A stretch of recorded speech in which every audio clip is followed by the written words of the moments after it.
winning so we can face them again. This is a guy that does not lack for confidence, but he did admit in that game in the second half, he and his teammates got tight. They held on too tight. He said today we have to win the time of possession game. When we possess the ball, we're loose and free. That's when they're at their best, Tess. If Vandy won the toss, they elected to defer. So, Jesse, that means we say hello to Garrett Nussmeier, who, when you start putting things into perspective all time, he's racking up a pretty good career at LSU. Yeah, he's in his 5th year, Joe, and he's a prototypical pocket passer. Gets it out quick. He's accurate. Throws well under duress. The issue, though, this year has been decision-making. He's thrown 5 interceptions. He's lucky he didn't throw a few more. And I think in this game against what is an aggressive Vanderbilt defense, he's got to be very disciplined with the football and make good choices. Now, he tweaked his ankle last week, but played through it. They don't feel like it'll be much of a factor today. It is taped up. As Durham will look for something, but he finds nothing, just trying to get his back to the line of scrimmage. Longwell with the tackle as impact players, Jesse, are brought to you by Fairfield by Marriott. Well, it starts with Caden Durham at running back. You just saw him there running between the tackles and outside. Trey'Dez Green is a 6'7" big weapon, especially in the red zone. Nick Rinaldi at linebacker, big on 3rd down, and C.J. Hurd for Vanderbilt, a human heat-seeking missile playing the safety position. We'll key in on Nick Rinaldi for Vandy from Dover, Massachusetts, a former walk-on who has put forth a great effort with the winning ways here. 2nd and 10 for Nussmeier, as he's able to connect with Barian Brown, the transfer from Kentucky. Tackle made by Longwell again. Now, I know they didn't get the first down there, but that's a big deal for LSU. They want to stay out of 3rd and very long situations, because in this down and distance, this is where Vanderbilt likes to load the line of scrimmage with a lot of pass rushers. And then you're playing that guessing game. Who's coming, who's bailing? It can be very difficult to decipher on this down and distance. 3rd down and 6.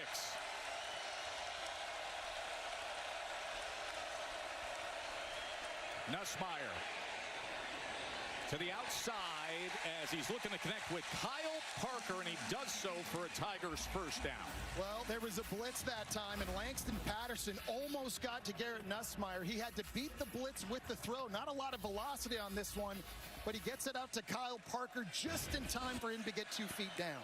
11-yard reception by Parker. As Barian Brown, of course, a guy that they want to try to get into space. Patterson with the tackle. Well, LSU only runs the ball 40% of the time, but on quick screen throws like that, that's basically an extension of the run game for them. And Barian Brown, the transfer from Kentucky, is a guy they want to get the ball more too. Not just on go routes to use his speed, but on screens like that as well. See the rush offense and the struggles that they have had. Of course, 2 tackles from last year off to the NFL from that offensive line. Nussmeier, as he's able to connect past midfield to Barian Brown. He was a huge part of the Kentucky offense in recent years. They want him more involved here, Jesse. And that's a really nice job, I think, by Nussmeier, anticipating this throw. Vanderbilt's blitzing him again, and he's got to get rid of this thing before Barian Brown comes out of his break. We talked about how they wanted to get number 6 the ball more often. Good job here, just taking a hitch. The ball's out now, and a good, accurate throw right on the body of his intended target. 3 targets, 3 receptions. So they're delivering on what they said.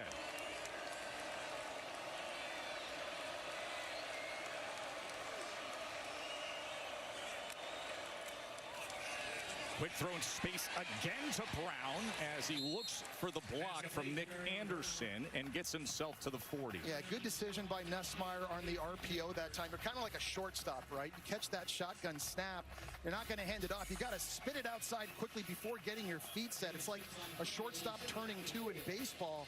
I've seen a couple of these screen throws early now to Barian Brown. He's a big part of this game plan early.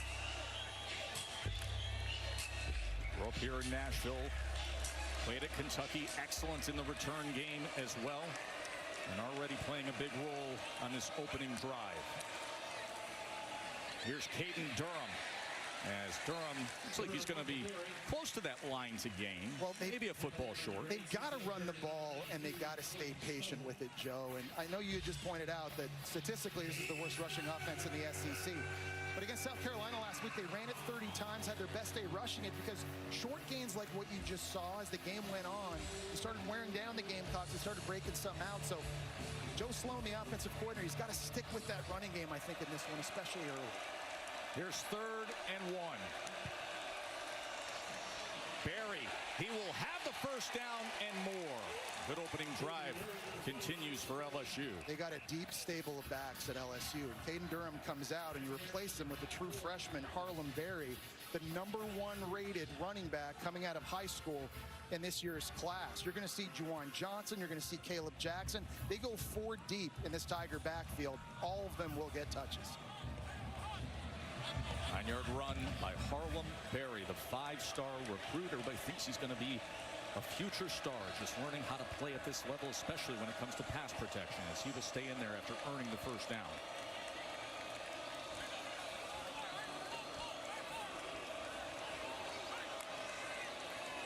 Nussmeier. A lot of time, and then there was nothing open downfield, so he's taken down by Coote.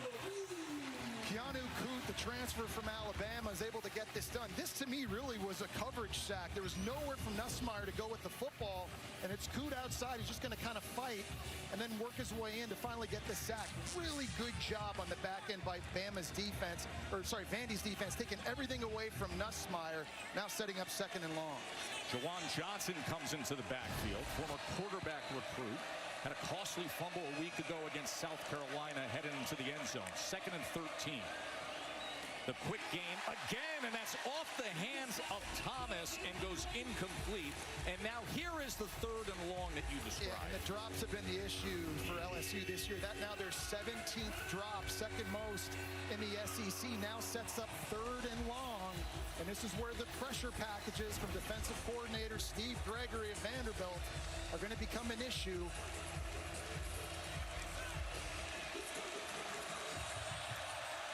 See them all loading that line of scrimmage, Joe. Who's coming, who's bailing?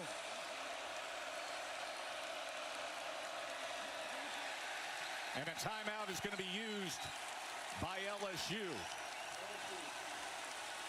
Look at this scene here in Vandy. Ranked versus ranked at First Bank Stadium, and the Tigers facing a 3rd and 13 when we... Welcome back to Nashville. We talked about Garrett Nussmeier and the decision-making, some of the issues against Ole Miss here in a 3-man rush. 8 guys in coverage, trying to throw it deep in over the middle of the field. 3 defenders around him. You've got to come off of that, check it down, or throw it away. It ends up being a pick deep in Ole Miss territory. In their last game against the Gamecocks, 6'7" Green outside at tight end running a slant. He never sees the safety in the middle of the field and throws a pick right into the end zone. It's big in a situation like this here on 3rd and long, not to get greedy if you're Nussmeier. If it's not open, check it down, throw it away, help out your field goal kicker. 11th play of this opening drive, and it's a 3rd and 13 coming off of the timeout. Here's Nuss. Gets it out quickly, and that was thrown behind into the outside of Trey'Dez Green, and it's incomplete. Wow, and that was a great job closing on it by Jordan Matthews, the Tennessee transfer, and Baton Rouge, Louisiana native on that 3rd down. They were bringing the pressure into the secondary back there. He's expecting the quick throw. You see how he just put his heels in the ground, Joe? And he exploded out of that to go make a break on the ball. I think almost intercepted, really, and now a long field goal try. It's a pretty windy day out there. It is. There is a breeze here in Nashville as Damian Ramos will have the 48-yard attempt. Number 2 in all-time field goals made in LSU history. And he puts it through. Well, you got to put in perspective what this kind of a game is here in Nashville. And we all know the long history of Vanderbilt and now the recent success. 7 weeks ranked in the poll. 7 weeks ranked the previous 65 seasons. Think about that. They're going for their first 6-1 start since 1950. These are very different times. And we told you, In 75 years, this is only the third time that we've had ranked against ranked. You and I have done some games through the year, limited games through the year. I did a Jake Cutler game about 20-something years ago, a Jordan Rodgers game a decade and change ago. This is different. I played against Vanderbilt in the late 90s. It didn't look like this. I mean, you and Spurrier coming to town was a different that vibe, was a long time ago. You got to give Clarkley so much credit. He's in it for the long game. It's taken time. 2 two-win seasons in his first 3 years, and finally that breakthrough last year beating Bama. He's done a great job in the portal. He's done a great job on his staff.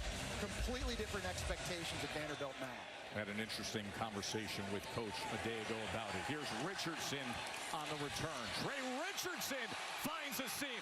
Would you look at Trey Richardson weaving his way all the way out near the 43-yard line. It was finally Burrell, the kickoff specialist, who tackled him. And here comes Jesse, the brash, bold, dynamic Diego Pavia. He's got moxie. He's got whatever that it factor is. He's extremely tough, puts his body on the line, but his swagger elevates everybody else around him. And the story's been told, Joe. He's a guy a little bit undersized, wasn't highly recruited coming out of high school. He plays with a chip on his shoulder. All this guy has done here at Vanderbilt is win. He is an absolute gamer. When you say a little bit undersized, are you air quoting the 6 foot he's listed at? I was with him, gave him a hug on the field pregame. I'm going to say 5'10", maybe 5'9 and a half. Now here he is. As Alexander will get the day started, just a yard there as we look at the impact players after the tackle by McKinley. You just saw Cedric Alexander at running back. He'll do it that way. He'll do it catching the football, especially in the red zone. Eli Stowers is outstanding at tight end. Really plays like a receiver in his route running. Harold Perkins with his speed sideline to sideline, big in their third down package. And Mansour Delane, the transfer from Virginia Tech, he's the best cornerback I've seen this year on film. He is a shutdown guy taking one side of the field away.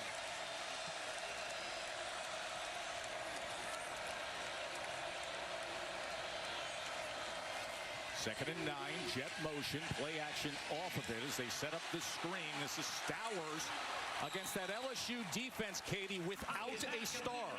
Yeah, Tess, LSU's missing Whit Weeks. He has a high bone bruise on his right ankle. He actually injured it in the second half of the Ole Miss game.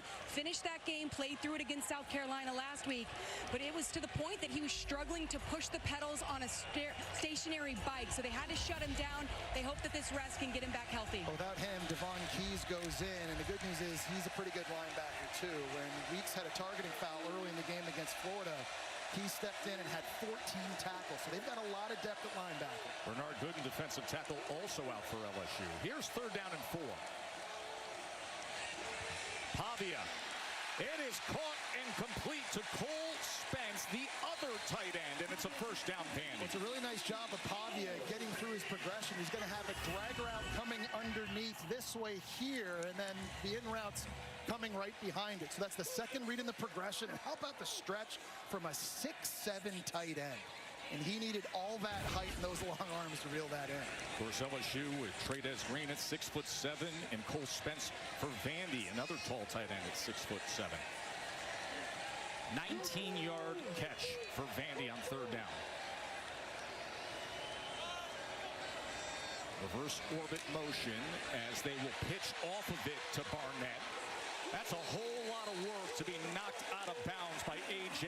Halsey. Really nice job by A.J. Halsey, the transfer from Houston. He's chasing this receiver all the way down on the option. And this is a very clean tackle. Puts his right shoulder pad right between the 8 and the 1 and sends Barnett for a ride.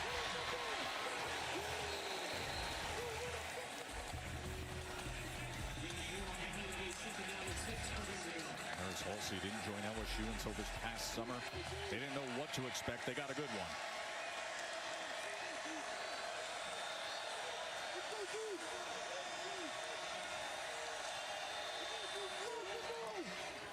Alexander, he is tackled for a loss. Ran into his own man, and then Jacobian Guillory was waiting on him. Jacobian Guillory absolutely blew the guard Chase Mitchell up and made that play. Now, third down. Vanderbilt statistically converting 58%. That's second best in the country, and a big reason why, I think, is the legs of Diego Pavia. In these situations, if no one's open downfield, he can take off and run, and LSU defensively, they've got to have a plan for that.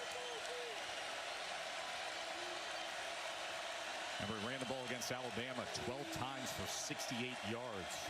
Let's see if they spy him here on 3rd and 8. Pavia gets a 4-man rush as he is able to connect with Starforce, his outstanding tight end, who's 6th nationally among tight ends in receiving yards. Well, the first piece of this is an outstanding job by the offensive line, giving Pavia a really clean pocket to throw from here. Again, he's probably only 5'10". It's not always easy to see. This makes it a lot easier. Then you've got Starforce outside. Really nice route, breaking to the outside, and a great job throwing you his catch radius. That's 2 catches on this drive, Joe. And tight ends had to use everything they've got, all of their length, to reel it in. Really good work. Starforce 6'4", great catch radius, 14-yard reception. First down is earned. As Alexander struggles to get back to the line of scrimmage. Of course, last game, one of the big stories when it came to Vandy was what happened in the red zone, Jesse. Yeah, Pavia had 2 turnovers, and it absolutely killed Vanderbilt in that game. One was a fumble, one was an interception in the 4th quarter. He's also thrown a bad interception early this year against South Carolina in the end zone, too. So, for the most part this season, Diego Pavia has been lights out. The decision-making, though, and the turnovers in this area of the field has got to get better for number 2.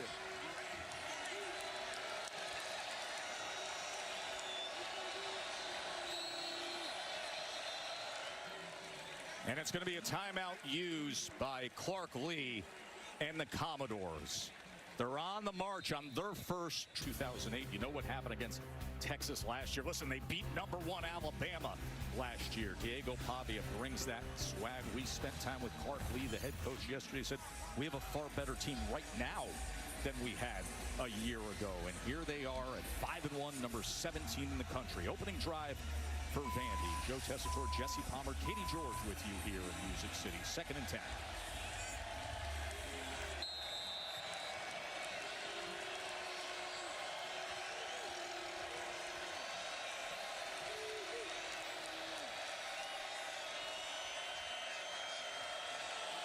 Oh, they saw some flinching opposite the right tackle. It was Patrick Payton that flinched for LSU. 55 on the offense. 5-yard penalty.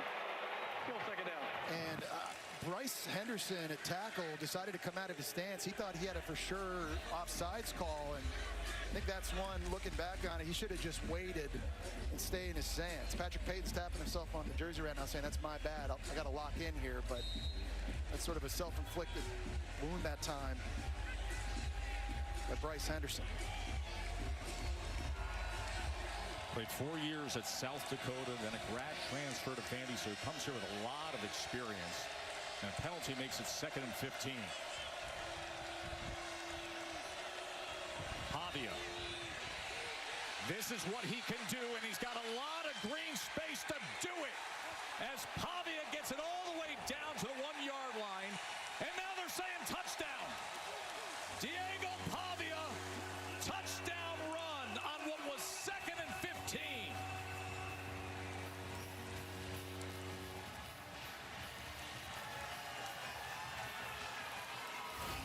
Well, 210-pounder, he never slides. He puts his body on the line. It's under further review. Ruling on the field was a touchdown. Looking at that angle there, Joe, I think he's a bit short of the end zone. I know it was called a touchdown on the field, but it looked as though he got tackled and his knee goes down there, and the ball is definitely short. I mean, you could hear of the end zone. You could hear by my voice as to what I thought from all the way up here. But one of the officials on the far side put his hands up for a touchdown, but this is going to be reviewed, and I think it's pretty clear it's going to be 1st and goal. And we were talking earlier about this, Joe, on these 3rd down plays, in these types of situations, at least in obvious pass situations, you've got to be ready for Pavia to take off. And that time, LSU, they got out of their gaps. They were running a little bit of a game and twist up front. Nobody in the middle of the field. And Diego Pavia, when he feels that, there is no hesitation. He is going to take off.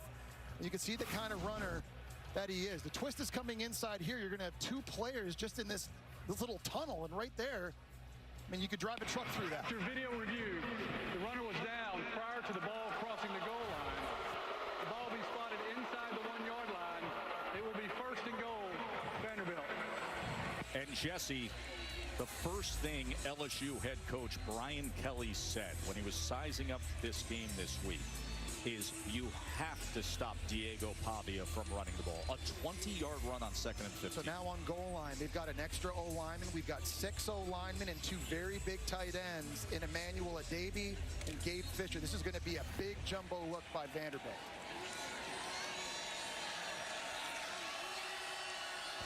Cedric Alexander behind all of that beef. And the flag reigns in as he is tackled at the line of scrimmage by Mathis.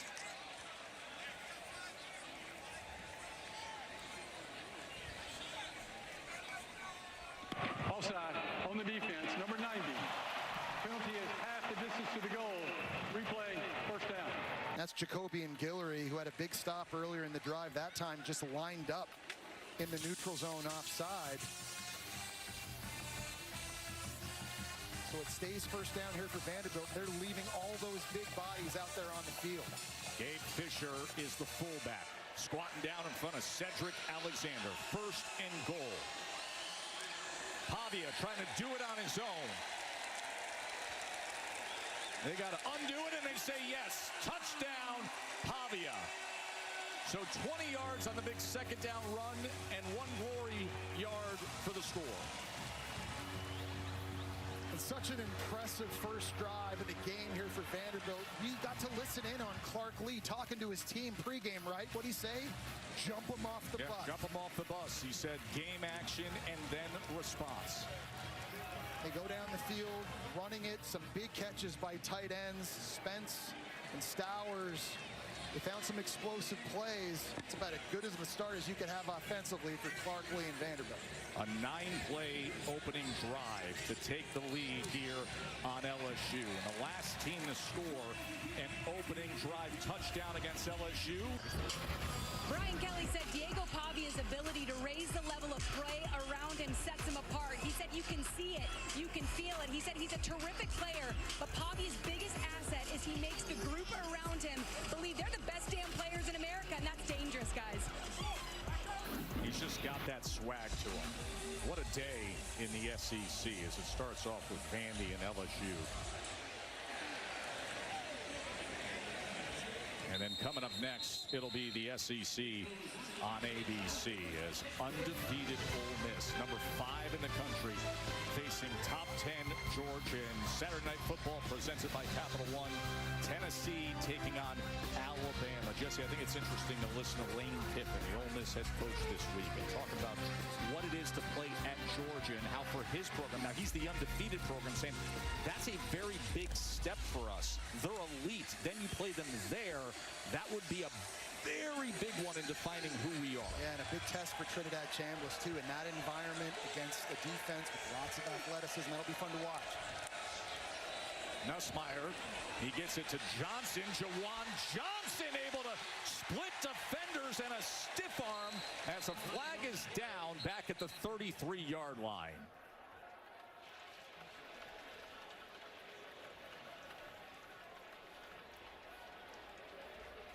There might be a hold on Trey'Dez Green, tight end out on the perimeter. Number 10 on the offense.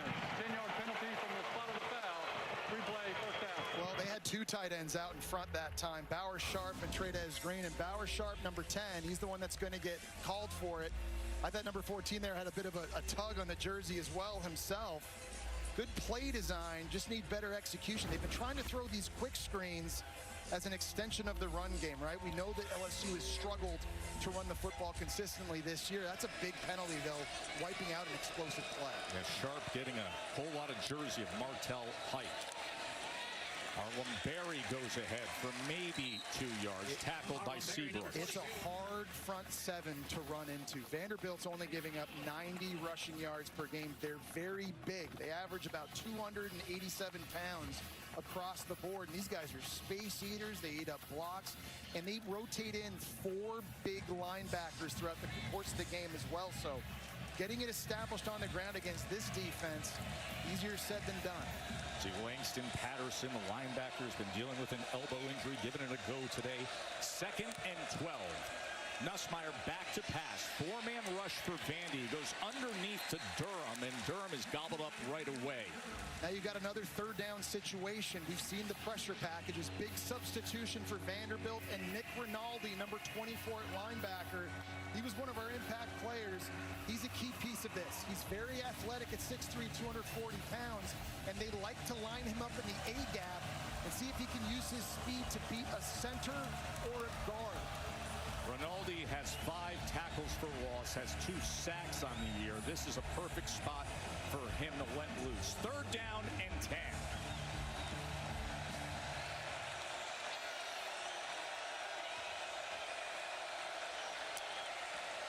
And here he comes, but they pick him up. Nussmeier downfield and gets it complete for a 1st down to Berrien Brown. Really nice job by Nussmeier stepping up there. He felt the pressure coming off the right side by Miles Capers. It's coming here, and he just stays poised. He just works himself up, does a nice job getting his feet back underneath him. I got to say, Joe, I know the coaches talked about they think he's beyond the oblique injury early in this game. He looks like he's throwing it with a lot more velocity. Now, here's the concern for LSU, because obviously we already brought up the fact that last year Will Campbell, 4th overall draft pick, the other tackle Emory Jones off to the NFL. Tyree Adams is down right now. Tyree Adams, who is a starting tackle, and they feel like he's going to be really good down the road. But right now the medical team is out to see him. Well, I think the issue is there already is a lot of youth up front for LSU on the offensive line. You've got Cohen Eccles, a redshirt freshman, already starting this game at left guard. You're starting right tackles, a redshirt freshman. If Tyree Adams can't come back in the game, his backup is Ori Williams, a redshirt freshman. So keep in mind, Garrett Nussmeier, he tweaked his ankle a week ago, played through it. They taped him up, had a full week of practice, but he was down on the ground a lot against South Carolina, Jesse. South Carolina's got one of the more dynamic pass rushes, I think, in the SEC. And Dylan Stewart and Brian Thomas Jr. And Nussmeier was under the gun all game long, under a lot of pressure. And Vanderbilt doesn't have the raw pass rushing ability up front that South Carolina does, but you've seen the blitzes, and they can be creative, and they simulate pressure in some other ways. DJ Chester is now playing left tackle. Berry on 1st down. He finds a seam and goes ahead for 8.5 yards, tackled by Sewell. Well, it's nice to have the versatility of DJ Chester now in the lineup. Remember, last year he was their starting center, and then Braylon Moore comes in from Virginia Tech. He wins the starting center job, but they've gotten some valuable reps this year out of DJ Chester playing left tackle, and now in a huge game, in a position of need, he's trying to step up. 2nd and 1. Nussmeier's going to take a shot downfield, and it is batted away at the last possible second by Taylor. Berrien Brown was trying to fight for the contested ball, and a flag is down. That is such a good job by Colby Taylor at 6'3" in the back end, locating the ball and swatting it away. Pass interference on the defense. Number 3, 15-yard penalty from the previous spot. Automatic 1st down. A DPI, and it's a 1st down for LSU. It looks like it was his right arm that got locked up a little bit with the right arm from LSU. I got to be honest, Joe, I don't see a whole lot there at all. Let's bring in Matt Austin, our rules expert. Matt, what do you think of that defensive pass interference? Yeah, Joe, I think it was pretty obvious that it was pass interference. The receiver's inside arm was being pinned down by the defender. That's a good call from the back judge. He's the only one that's going to be able to see that, so that's a good call. So it's the first. That's why quarterbacks always love you. Yeah. And Berry just dives ahead for a yard that time. So the ball was placed on the 35-yard line here. Final minute of this 1st quarter. Number 10 LSU, number 17 Vanderbilt.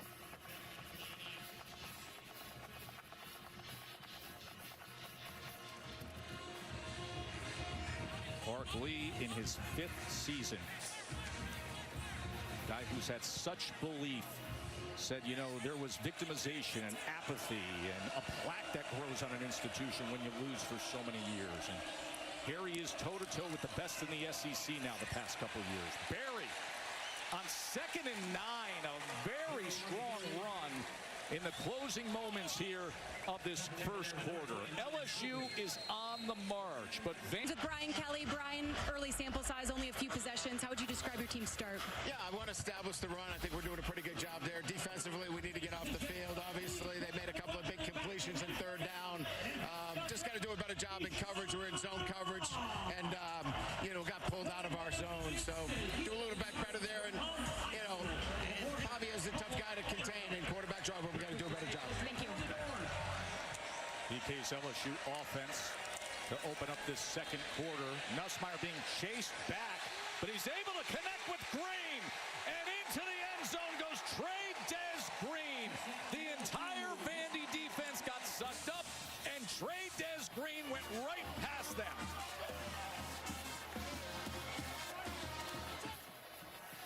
Well, they used Xavier Thomas, who they brought in from receiver to running back in the backfield, just running kind of a swing route here. You're going to see a lot of defenders go this way.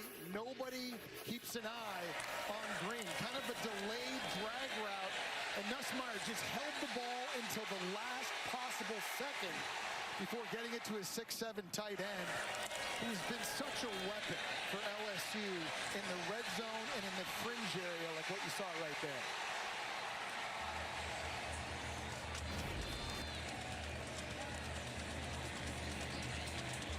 24-yard touchdown for Trey Des Green.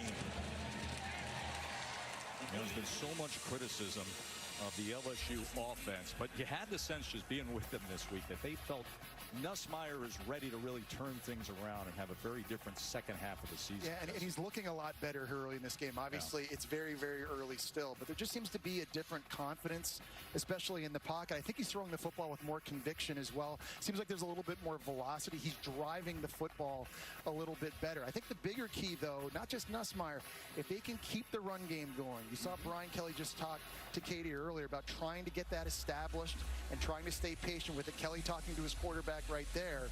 It's important for them to have balance. That's the key to their success. They'd run for a season high 166 yards against South Carolina last week. Harlem Berry, the true freshman from New Orleans, has had a few good runs early on here in this game. But moments ago, the dangerous 6'7" weapon with speed and athleticism, Trey Des Green, just went for the 24-yard touchdown, and LSU's got a 10-7 lead. One of the interesting schematic things about Vanderbilt's offense is that they flip-flop their offensive line. They have a strong side and a quick side. The strong side always lines up to the side of the tight end, but when the tight end travels, the strong guard and the strong tackle travel with them, and the quick guard and the quick tackle go to the other side. So linemen playing both to the left and the right, and you don't see it very much in college football. It's very, very unique. It's something that Tim Beck brought with him through all his years at Pittsburgh State in Division II. And it's really working out for them. I think there are a lot of advantages, actually, to this scheme for Alabama offensively.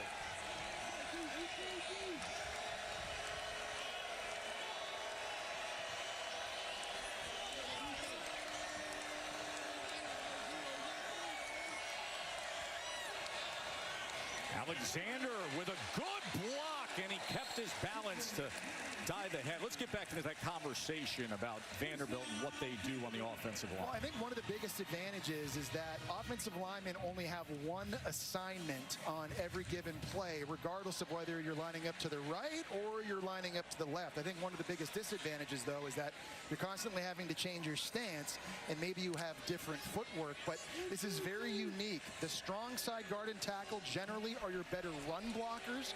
Your quick side guard and tackle, generally your more athletic linemen, better pass protectors. 12-yard run behind that line from Alexander. First down, Vandy. Play action. Diego Pavia trying to find an option. And then he'll just burn it on the outside as it was Devon Keys chasing him.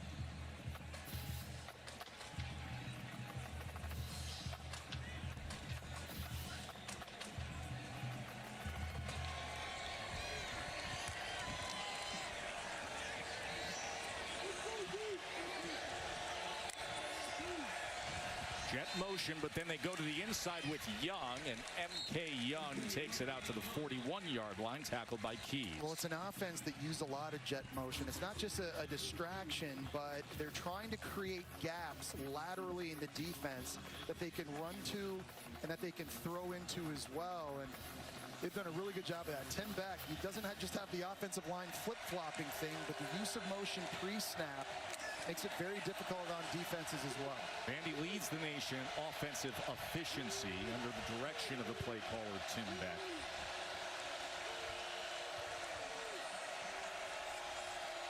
Third down and 6.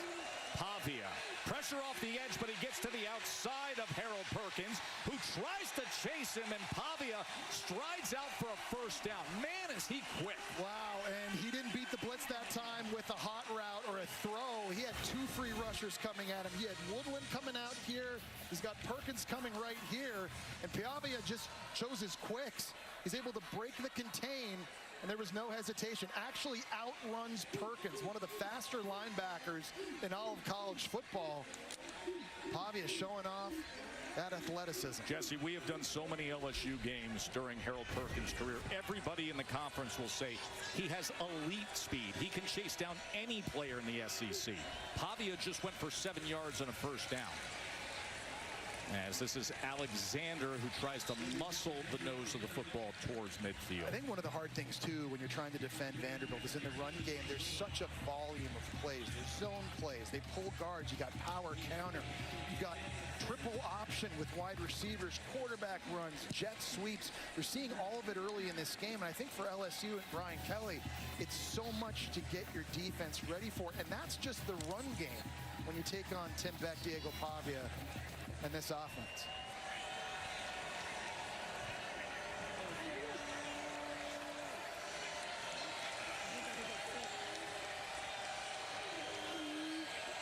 Second and 8 from midfield. Pavia sidearms it to Stowers. And his excellent tight end will move the chains again. It's a nice play design because they're faking a bubble screen to Junior Sherrill, just trying to influence the eyes. They got Sherrill over here doing this. Everybody goes there, but nobody focuses on Stowers. Just a nice job here. You think it's getting spit outside wide? There's a big zone and a big hole for the tight end to sit down into. Stowers, who played with Pavia at New Mexico State, followed him here to Cashville, and they are cashing in with this team.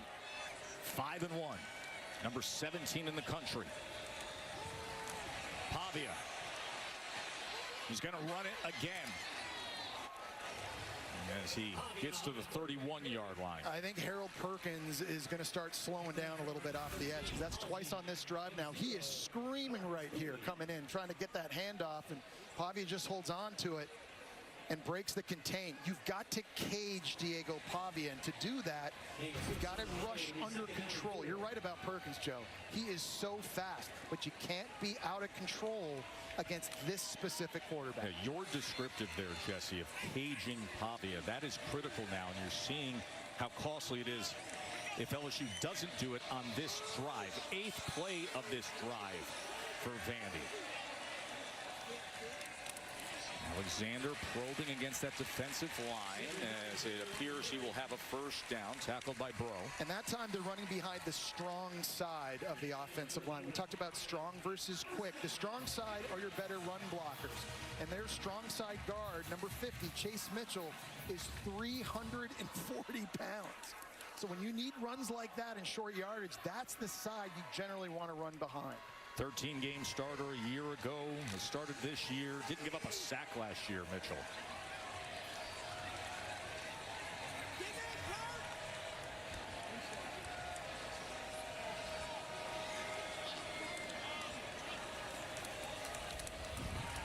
Alexander nearly tackled for a loss before he goes ahead for 2 yards. Tackled by Patrick Payton. It was Ahmad Bro who did such a great job. Great jump off the ball. And he didn't make the tackle, but he completely blew that up in the backfield. We talked about Bernard Gooden not playing. And to me, they had a lot of big-time players come in the portal.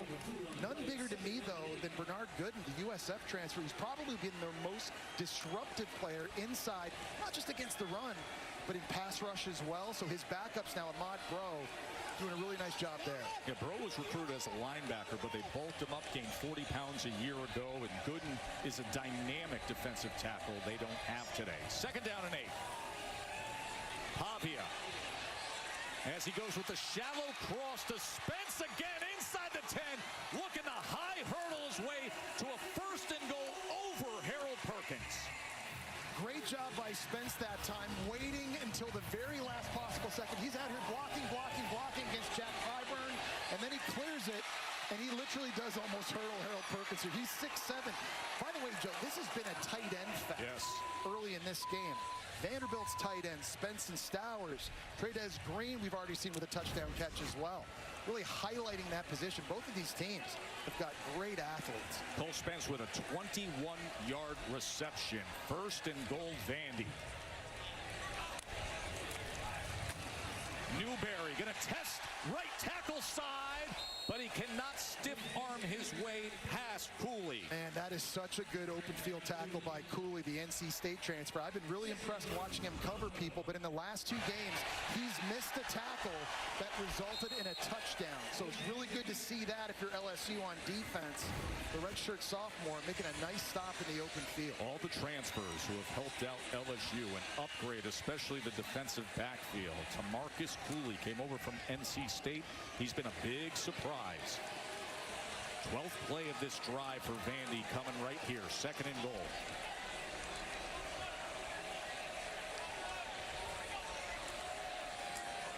Speed option. Oh, he doesn't pitch. Instead, he tried to go for the goal line and came up just short, did Pavia. Oh, A.J. Halsey, number 13, the transfer from Houston. He came flying from the other side of the hash mark to make that play. Pavia keeps it, and Halsey's there to clean it up at the very end. Now setting up 3rd and goal, and another big set here by Vanderbilt. And because of a substitution by Vanderbilt, it gives LSU an opportunity. The referees are holding the play to allow Patrick Payton back on the field. A.J. Newberry is the single back here on 3rd and goal. Pavia going to try to do it on his own. And it looks like he was stacked up, and he is marked short. Wow. Jacobian Guillory, number 90, and Westweek, number 33. They went high, and everybody else went low, and they were able to stuff them. And now another substitution, an extra offensive lineman for Vanderbilt here on 4th down. All the big bodies are coming in. Clark Lee, 4th and goal, didn't even hesitate. Extra offensive tackle, 2 fullbacks, and Cedric Alexander. They are 5 of 6 on 4th down this season, 83%. Here's a 4th and goal home against LSU. Alexander straight ahead is in. 4th down, touchdown, Cedric Alexander.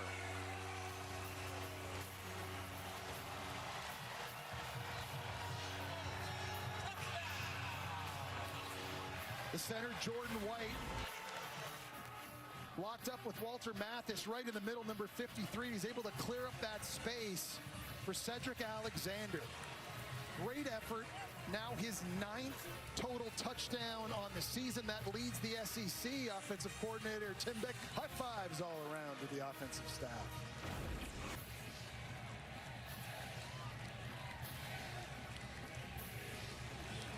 Wow, a 14-play drive that Jesse nearly went 9 minutes. It was 8:58. The ability to run the ball and the risk reward of 4th and goal from the 1.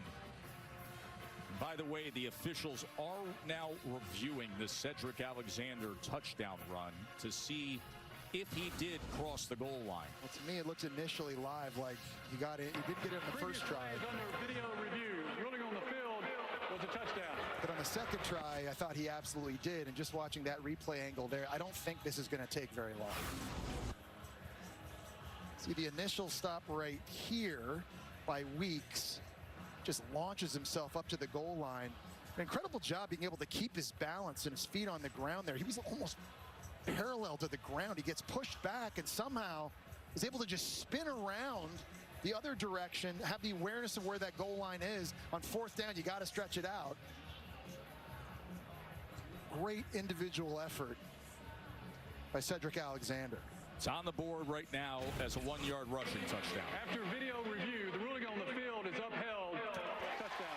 And his 10 total touchdowns for Cedric Alexander. That leads the SEC. He came into this game ranked 5th in the nation in total touchdowns. How about for this Vanderbilt offense, Joe? Up and down the field. They've been running it.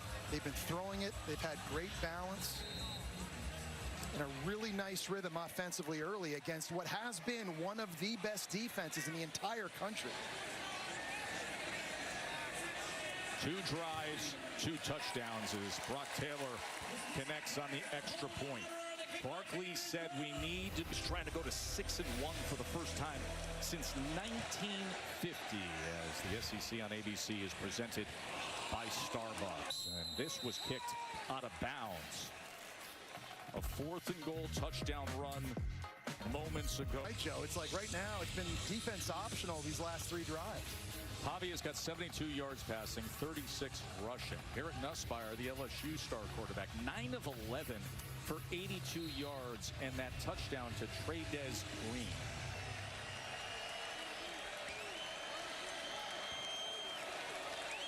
Barry motions back into the backfield on 1st down. And he will take the carry. He's been getting more work here in this first half than we've seen recently. Katie? Yes, LSU starting left tackle Tyree Adams is questionable to return. He's dealing with an ankle injury. He's currently in LSU's locker room getting assessed. Now, DJ Chester has experience stepping in for him. Chester played a couple of series for Adams when he went down against Clemson week 1, so it's not like he's untested, guys. So that's the changeup on the offensive line. 2nd and 1. They get it quickly into space. Good defensive play against Nick Anderson by C.J. Hurd. I talked about him being a heat-seeking missile. He's only a true sophomore. He's so smart. The FAU transfer, he just diagnoses things, and it's called triggering. When you know where the ball's going, you just go. He's got tremendous speed. He's able to blow that play up, and now a short yardage situation for an offensive line without their starting left tackle, as Katie just mentioned. 3rd down and 1.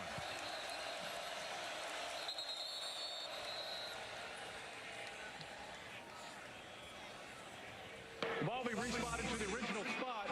Center, move the ball forward. We're moving it back. 3rd down. A little veteran move by Moore there, just trying to get a few extra inches. Yeah, you go to reposition, get ready for your snap, and all of a sudden 3rd and 1's 3rd and a few inches. No, I was just trying to find the laces. I was just making sure I had the laces on the snap. Nussmeier on 3rd and 1 is going to pass. And a flag is down as Green will stride ahead. He is so dangerous, the 6'7", big frame Trey'Dez Green. Well, Nussmeier, flag. he had a free play because I think Vanderbilt jumped off sides, and so you have 2 guys going deep. Offside on the defense. Defender was moving forward. That's a snap towards the line of scrimmage. That penalty is declined. Result of play, 1st down.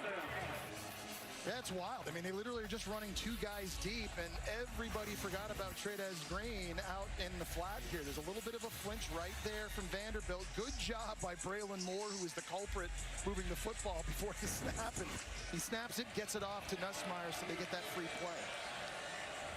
19 yards on the reception by Green.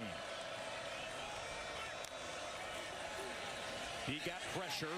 Nussmeier kept his footing, goes shallow underneath, and Green gets free of the initial would-be tackle. I mean, who's tackling a guy 6'7", 240 pounds out there by himself? Dante Carter's trying to get it done. Here he is on a drag route. It's the same kind of idea what he scored on the last possession. And he's just trying to hold on to a leg. He's just so long and athletic and strong. Able to get out of bounds.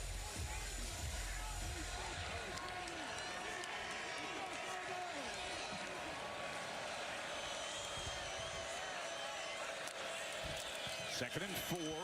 Quick strike again to Green. Flag came down immediately, but they understand the matchup that they have with Green. I think Vanderbilt right now has got to be a little bit more disciplined at the line of scrimmage. I think guys, it looked to me that time maybe have been lining up on Illegal sides. formation on the offense. Number 79 was in the backfield. 5-yard penalty. 2nd down. Yeah, there. I thought Keanu Coot was lined up off sides, but it is true. It's not Tyree Adams. It's DJ Chester now. the backup left tackle. He was lined up way off the ball. And Vanderbilt bringing that pressure right up the A-gaps. It's forcing the football out of Garrett Nussmeier's hands very quickly. Remember, Tyree Adams, the starting left tackle, out injured. DJ Chester, versatile piece of that offensive line, kicked out to left tackle now to take that spot. So 5-yard penalty. Second down and 9. As Barry lost his footing as he was trying to cut to the outside. Here's an interesting question on 3rd and long now. If you're Joe Sloan, the offensive coordinator, which tackle are you helping? Is it the new left tackle, DJ Chester, to give him some chip help? Or is it Weston Davis, the right tackle, who's a redshirt freshman, number 75? He's allowed 13 QB pressures this year, most in the SEC. Can't double both guys. You have to make a decision here if you're LSU. 3rd down and 8 now.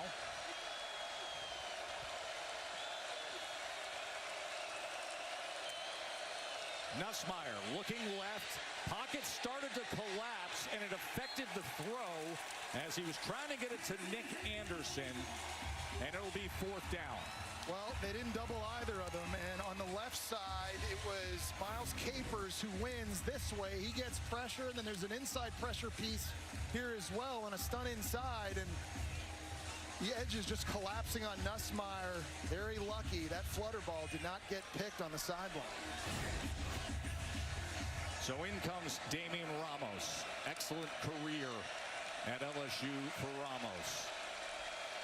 This will be from 52. Made from 52, week 1 against Clemson. Good lift, but it drifts off to the right. So that stop on 3rd down at First Bank Stadium in Nashville. Just had our first defensive stop today from either team. And now Diego Pavia back on offense for the Doors. A 4-point lead for number 17, Vanderbilt. That is incomplete, off the hands of Barnett. Ball did go forward there. LSU needs a stop here too, Joe, because 2:30 left in the game. Vanderbilt's going to get the football first in the second half. This is a big moment for Diego Pavia. And you see what this offense was able to do: a 9-play drive, a 14-play drive, running and throwing. They have an opportunity. Coaches always talk about last 4 minutes, first 4 minutes, so that the first half and the second half, and it's a big opportunity. If Clark Lee's squad can go and steal more points here, get it back and score points first in the second half, they could blow this thing open. Get that double-up swing, and you already have a lead, no doubt about it. They keep it on the ground, and tackled for a loss was Alexander as West Weeks makes the tackle. He's their leading tackler. His younger brother, Whit Weeks, who's really the heart and soul of the defense, is out injured. Here's Weeks right here making the tackle. Really nice job identifying and getting through the wash. And now 3rd and long. And LSU's defense is a bit of a blitzathon. With their D coordinator, Blake Baker, they like to pressure. They do it 39% of the time, more than any other team in the SEC. And this is definitely a situation, as we go to the 2-minute warning, that you can expect. Jesse Vandy and Pavia facing a 3rd and 12. Yeah, and they're coming off a bye week. It was a good time to have it for them to really work on pass protection against all the different pressures that LSU throws at you. For these running backs in this game right now, to make sure you're scanning. Cedric Alexander is back there. He's got to be on the same page with his quarterback and lineman. You see the wider split on the left side here. 3rd down and 12. Let's see what they come up with off the 2-minute timeout as they motion Hoskins in. Here's Pavia trying to buy extra time. And he's going to go to Alexander out of the backfield, who dives for the line to gain. But he's going to be marked a yard short as Mansour Delane was able to get to him. So interesting. This time, Devon Keys and Harold Perkins are both spying Pavia. They're worried about him running the football, but nobody's got the running back. Watch how 42 and 7 are both watching the QB. He's going right, we're going that way. And this nobody covered the running. 4th and 1. 4th down and 1. Pavia. He is sacked. That was from their own 44 as West Weeks tears him down. And that sack, only the 5th given up by Vanderbilt this season, and it comes on a 4th and 1. We talked about how LSU needed a stop. You see his brother Whit Weeks there hyping him up. 33, he gets cut and gets lined up. It's a great job in the back end of coverage. There's nowhere for Pavia to go with the football. Great great instincts, great closing speed by West Weeks, getting a massive sack, now giving the football back to Nussmeier in this offense, Joe, on the 36-yard line. Jesse, we just had the conversation about the potential for the double up of Vanderbilt. Instead, they play ultra risk, get no reward, and now it's LSU in prime position at the 36 with 1:43 to go in the half. Here's Caden Durham as he goes ahead for 2 yards. Here's the thing. They've got 2 timeouts if you're LSU, so you've got tons of time now to work this 2-minute type situation to try and score points and not give the ball back to Diego Pavia before the end of half. So Weeks makes the big play on 4th down. 2 timeouts remaining, 2nd down and 8. Nussmeier, they pick up the pressure, gets rid of it, and gets it complete for a 1st down to Thomas. Great anticipation throw again by Nussmeier. He took a massive shot from the linebacker, Brian Longwell there. He had to get rid of this thing early. It's coming right in his kitchen. He just gets this thing way out to the left there. It's a nice throw with an arc. Really lobbed it outside, but gave Xavier Thomas enough time to locate the ball and make the catch. 11-yard reception, and now Durham.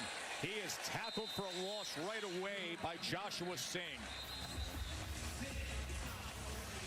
This is a time Vanderbilt's defense, they want to step up as Vanderbilt, someone's calling a timeout. Yeah, Brian Kelly is going to utilize a timeout. 50 seconds remain. That gives us the opportunity to go to Kevin Nagandi and Booger in the studio. That's Capital One halftime report. Just minutes away. We'll get you ready for that big matchup between Georgia and Ole Miss with a live report. What happened to Miami? Booger's going to share his thoughts on the number 2 team in the country right now at the Big House. It is Michigan taking on Washington. And when you look at Michigan, they're coming off their 2nd loss of the season, a loss to USC. What do you see right now from Bryce Underwood? Bryce Underwood's playing well. 13 for 17. He's throwing the football accurately, and Michigan is making big plays. Former LSU commit right now has the Wolverines up 7-0. Back to you, Tess. Thank you, Kevin. There was some talk on the field that some of them pointing over and saying Vanderbilt may have actually called timeout before Brian Kelly did.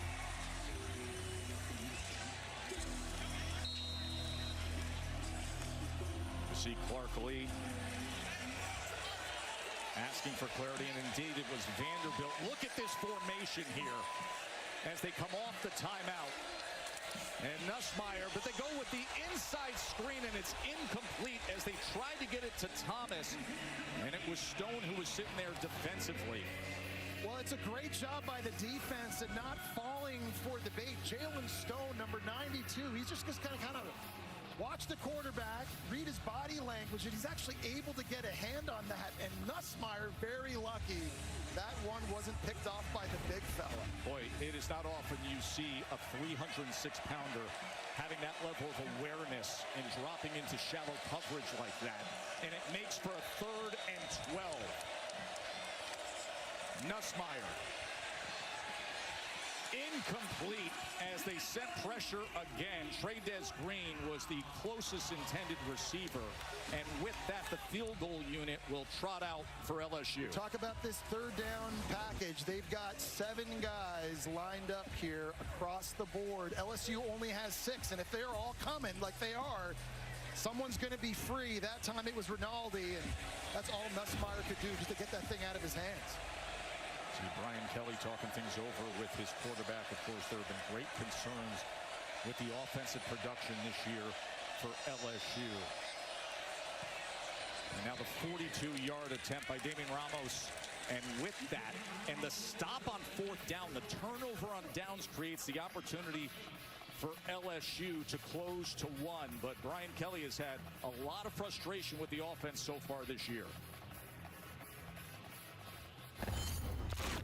Every player on offense has got to play better. Look, Garrett Nussmeier's got to play better. What do you want? You want us to win 70-0 to keep you happy? Give him some respect instead of micro-analyzing every little thing. We can run the ball. Did you see the last play of the game? That's all you need. There's a ridiculous questions. Listen, here's the deal. Nussmeier today seemingly playing somewhat better. 13 of 18, 118. The touchdown. Just couldn't come up against the pressure last time on that 3rd and long. Keep in mind the left tackle, Tyree Adams, is out. Was injured earlier in this first half. There's also an expectation for LSU fans, especially in Brian Kelly's first 3 years, with the Jaden Daniels offenses and even last year's offense. This has been playoff caliber offense. Defense has normally been the problem.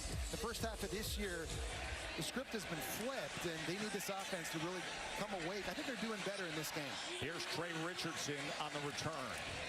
Good coverage as he's met at the 21-yard line. Busy day in college football as the rankings are brought to you by Capital One. Well, Louisville took care of that, as we saw earlier. We got this matchup coming up a little bit later in Alabama, Tennessee, obviously LSU right here at Vanderbilt. This picture is going to change so much before the end of today as we just begin now the second half of the season. Every week we're seeing upsets. Remember, right here on ABC at 3:30, it will be 6-0 Ole Miss against Georgia. Number 5 against number 9. 39 seconds in that one timeout for Diego Pavia as he's going to launch it downfield, and he gets it complete to Sherrill. Great Junior Sherrill with the reception. Yeah, and I like the idea of Vanderbilt staying aggressive here because they've got a kicker in Brock Taylor who hit a 57-yarder against Missouri last year. So if you can just get to the 40-yard line of LSU, you're in range. Taylor's made 16 consecutive field goals. Will he get an opportunity? Man, oh man, is Delane talented on closing. You have got to be careful. A wide field throw, balls in the air a long time. And I talked about this. He's the best corner I've seen on film. This very easily could have been a pick 6 the other way. A lot of teams are figuring out you just got to avoid him. He has unbelievable closing skills and coverage skills.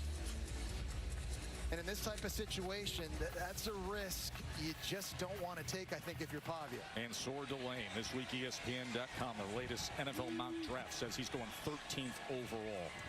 Second down and 10, half a minute to play to halftime. Pavia gets it complete to Hoskins. Really nice catch by Hoskins there. That throw a little bit behind him. Hoskins really has been a possession guy for them, sitting down in the zone. And there you go, Joe. Already, they're in field goal range of Brock Taylor. Remember, one timeout to deal with. Pavia throws it to the outside, and 17 seconds remain. Go back and look at this catch again here. Just trying to get over the middle of the field, thrown behind. And we've seen both tight ends make great catches early in this game in the first quarter. And that time, Hoskins. Great job getting 2 hands on it, keeping it off the dirt, and securing it. Grad student from Lake Forest, Illinois, is one of the real good guys on this team. He's up for the Werfel Trophy and the Good Works team.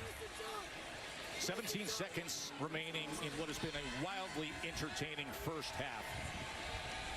You can attack the middle of the field here for Pavia with under 2 minutes to go. The game clock will stop if you get a first down. Pavia. Remember, he does have the timeout, so he can run it, and he strides out of bounds, so that'll stop the clock with 11 seconds to go. Well, it's such a good decision in being aware of the situation, too, by Pavia there. If you see open field, he's just going, and he's not going to sit back there and scramble around and waste precious seconds, just making quick decisions, not just in the passing game, but when he runs the football as well.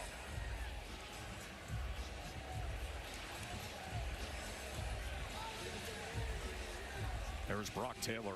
We told you the streak, 16 consecutive field goals. He's had 6 field goals over 50 yards. They're already down to the 28-yard line. Pavia on 3rd and 1. Precious last few seconds of this first half. Incomplete, looking for Stowers.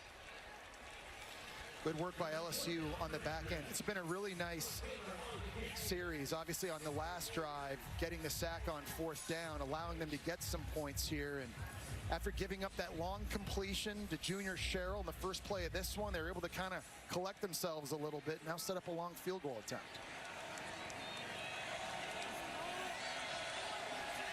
A 46-yard attempt for Taylor.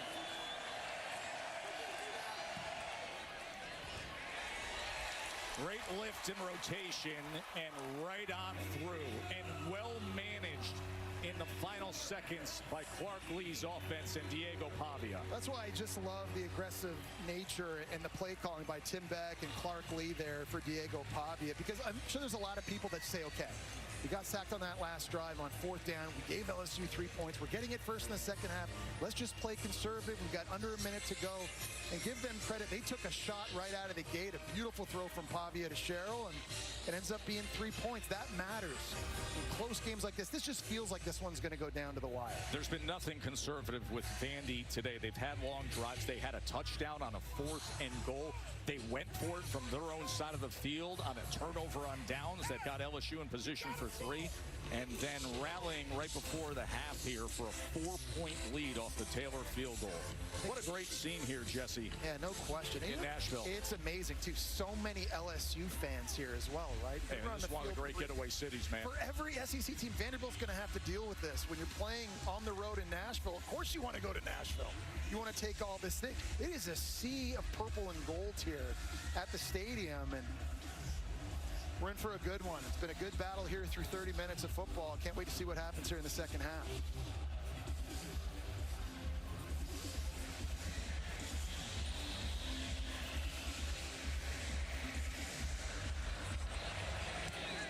They're going to squib this just to play keep away from Berrien Brown.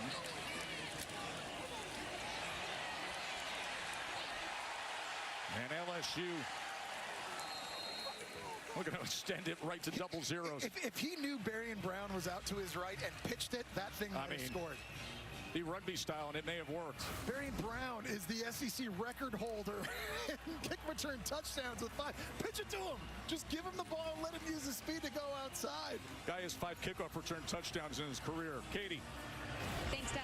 Coach Lee, after the turnover on downs, what do you think of your offense's response to get you a couple extra points before half? Oh, that was a huge drive and really well executed by our offensive staff and Diego. So that's good momentum for us going to half. Obviously, getting possession coming out will be an important drive for us.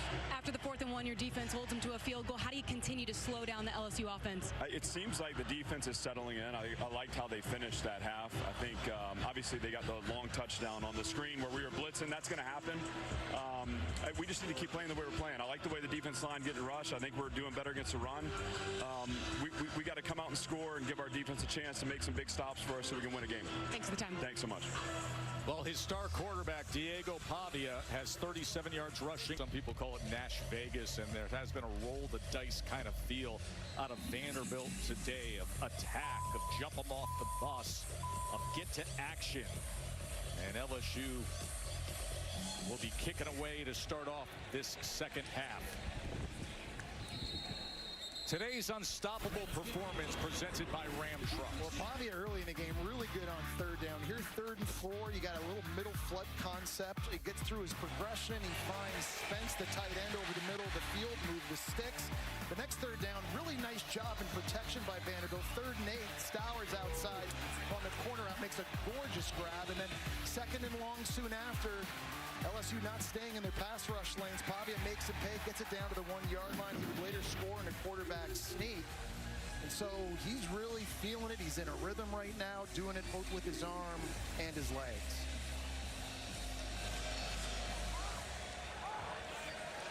There was a day on Diego Pavia so far. Had an excellent run on 2nd and long to set up the short touchdown run.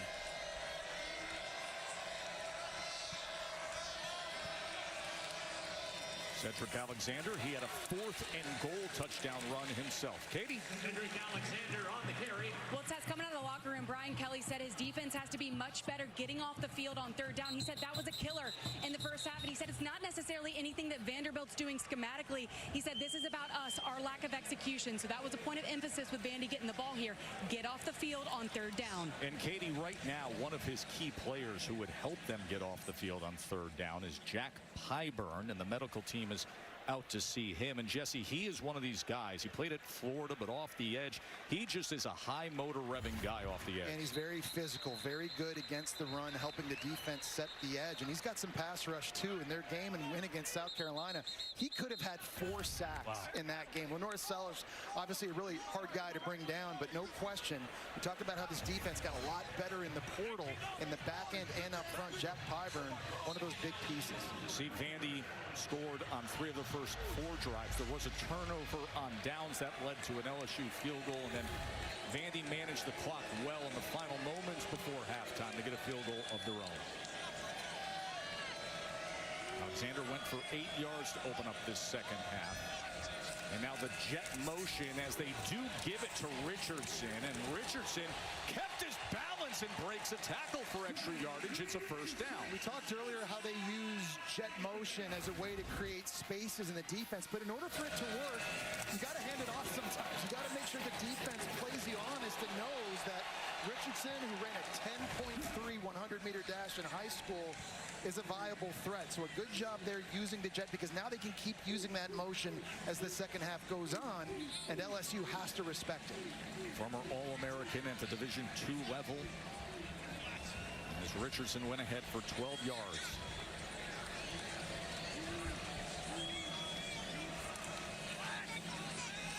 Pavia slings it downfield as Richardson was streaking out of bounds. I love Vanderbilt coming out aggressive, though. And I think one thing I remember Clark Lee talking about was at halftime at Bama, all knotted up, he felt like his team came out tight.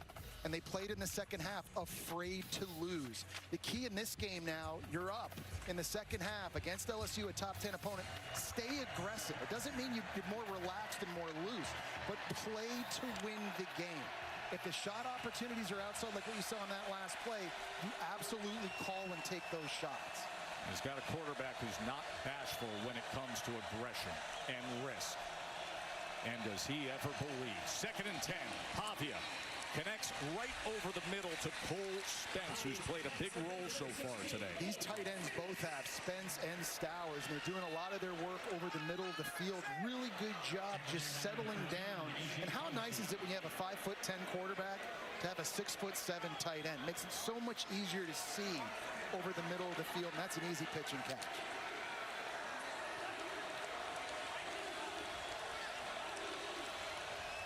Strong side of that offensive line is down here to the right.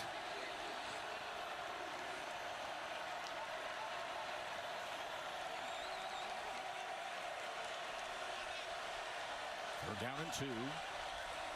And that is where they will run with the option and the pitch to Young. And here goes M.K. Young. Chunk play, Doors. Well, they got great blocks down the field. Stowers, the tight end, gets 1 block. Pyburn's going to have to take the QB, which pitches it out here. Watch the key block by Stowers. He's made some good plays here catching the football, but you just got to get a hat on a hat. He's able to occupy the defender. That's A.J. Halsey on the back end.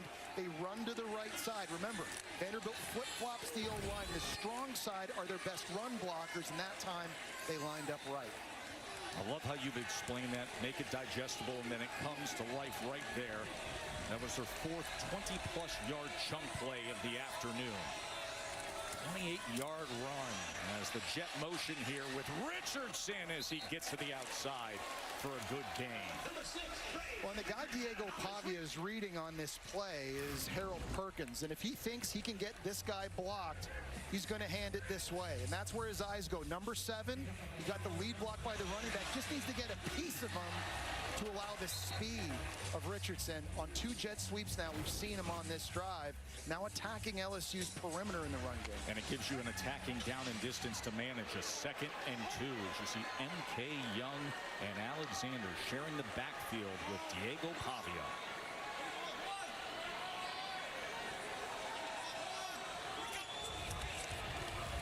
Alexander. Man. Somehow, some way, he dragged Harold Perkins ahead for a gain when it looked like he could be tackled for a loss. And with that, it's 1st and goal, Vandy. I mean, Harold Perkins is a hard guy to get away from. He shoots this gap with his speed, but you see the tough one-cut running style of Cedric Alexander. Great job getting that first down. And this is an area of the field where he's a big weapon as well, down in the red zone, catching the football. 4 receiving touchdowns for him. That leads all running backs in the nation. Leads the SEC in total touchdowns, does Alexander. There is Perkins. What a matchup we have here in Nashville.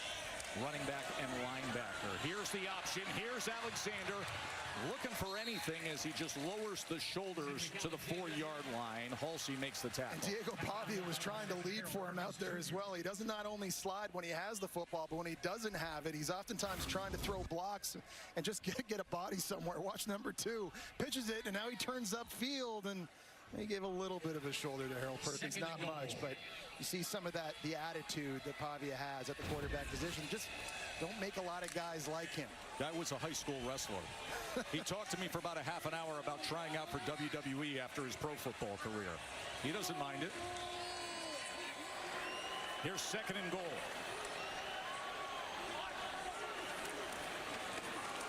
Here's Pavia on the boot, looking for that pylon, and they are going to mark him just short. He was pushed out by Jack Pyburn, who's back out on the field. Wow, and they're trying to get the play action fake to freeze LSU, but the speed of LSU, and Jack Pyburn specifically right here, he's not fooled. He takes on a block and immediately changes direction to go get to Pavia. Remember, he got knocked out of the game earlier in this drive, and the Florida transfer back out there with their back against the wall.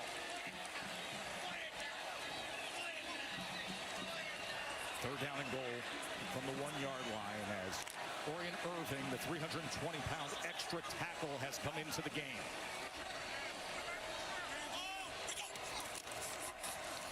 Pavia to the end zone, wide open touchdown, Cole Spence.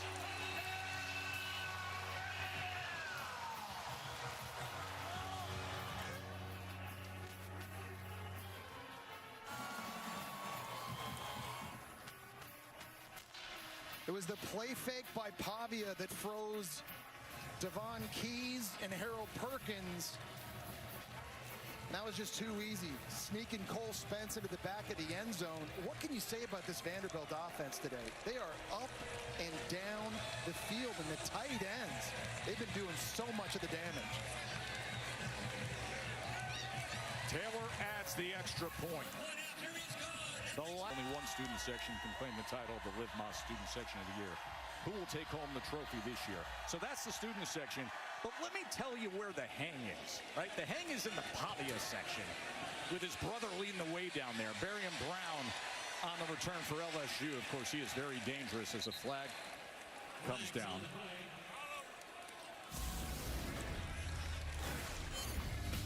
Bringing the heat, brought to you by Sonic, and Garrett Nussmeier has done a very good job under duress. If you're going to be a pocket passer, you got to throw people in your face. That was a completion over the middle of the field. This one he completed a curl route, and then in a touchdown to Trey Green, Vandy bringing the safety blitz. He got a linebacker right in your face. He's able to negotiate the defender and find a way to get that to number 14. Really impressed with the toughness Garrett Nussmeier has been showing in this game against what's been a very aggressive Vanderbilt group. There's Nussmeier's day. Right now he finds himself down 11 points. Top 10 LSU against this fired up Vandy team here in Nashville.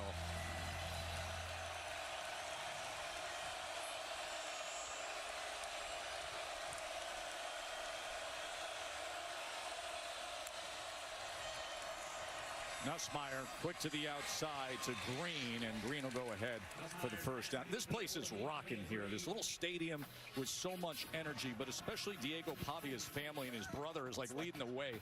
There's just a vibe going on down there. It's sort of like Project X or like a little super bad hangover all merging there in New Mexico style, but it is a vibe down there. We've gotten to the point now in NIL, and players are getting paid now, where it's like they get their own suites and they get their own sections and boxes at games in the Pavia section.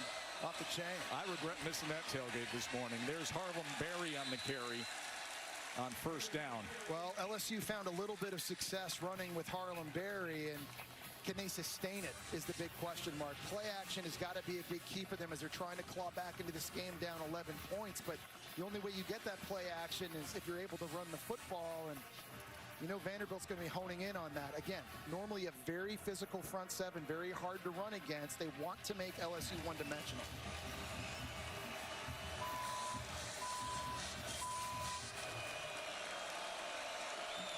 Second and 10. Nussmeier. As he gets it complete, and this is Aaron Anderson, who practiced this week, coming off the injury, was dinged up against Ole Miss, missed the second half of that game, missed last week with the elbow and knee. Caden Durham gives up about, 30 pounds to this linebacker, Langston Patterson. He gives him everything he's got just to give Garrett Nussmeier the extra tenth of a second to get rid of that football. Excellent 18-yard reception to Anderson, and now the deep shot wanting more, but he overthrows Berrien Brown, incomplete, as Carter and Taylor had covered. And I'm watching out there, Colby Taylor kind of got his left hand on Berrien Brown a few times. I think Garrett Nussmeier wanted pass interference. You see Brown at the top of the screen, there's the left hand there, and no flag. We saw a pass interference call early in the game. That doesn't feel too consistent with how this game has gone. So no flag there, and it makes for a second and 10. Juwan Johnson motions out. Nussmeier driven back, trying to spin free, and somehow gets it to Thomas. And Thomas maintains his footing. Xavier Thomas, oh, what a play! A 62-yard touchdown by Thomas. Incredible play. It's a great job by Nussmeier, scrambling a bit, throwing it with Bradley Mann right in his face there. It flutters out into the hands of the Mississippi State transfer. And this is a guy who's taken 2 kicks to the house and a punt to the house in his career. So dangerous in the open field, bouncing off of tackles. And that's an explosive play LSU absolutely had to have. This thing is wild. And they're going for 2. Nussmeier kept it alive. Thomas showed you how dangerous he is. And going for Dose, brought to you by Dos Equis, to try to make it just a field goal margin. Exceptional talent by Nussmeier, exceptional speed by Thomas. 2-point attempt here. Nussmeier looking right on the slant, and he gets it to Green. And just like that, the Tigers roar. I love the play design by Joe Sloan. As soon as Trey'Dez Green goes out to wide receiver, everybody's thinking, here comes a fade. Here comes a jump ball to the 6'7" tight end. And instead, they run them on a slant route underneath it. And LSU gets back on the board with 8 points. Incredible sequence we just saw moments ago. The gutsiness of Nussmeier to get it to Xavier Thomas, the 62-yard touchdown, then the 2-point conversion. Now Vandy back on offense. This is the last time they had the ball. Just yeah, they did a good job here with some options. Speed option, Diego Pavia getting MK Young outside for a big play down by the goal line. Little bootleg by Pavia, just getting him down to the 1-yard line. And then after a little play fake, the sneak out Spence, tight end. You know, and it's interesting. I remember talking to Clark Lee, with all of us were this week. He said, keys to victory. And he said, I think 24 points is the threshold. If we can get 24, whoever gets it wins. But seeing the way these offenses are playing now, I think someone's going to need a lot more than that. Yeah, he said it's about possessions. 24 points, they feel like they optimize their possessions and limit LSU's. But you just have the sense this game is taking a very different tone as Cedric Alexander drives ahead. A good example of physicality by Vanderbilt that time. Again, going to the strong side over here. They're just collapsing this whole side of LSU's D-line. The bigger bodies that time lined up on the right side, just being more physical, and these running backs, it's a 9-yard gain. And also good work from Eli Stowers, their tight end, as he was finding some work on the second level. MK Young now the running back in place of Alexander on 2nd and 1.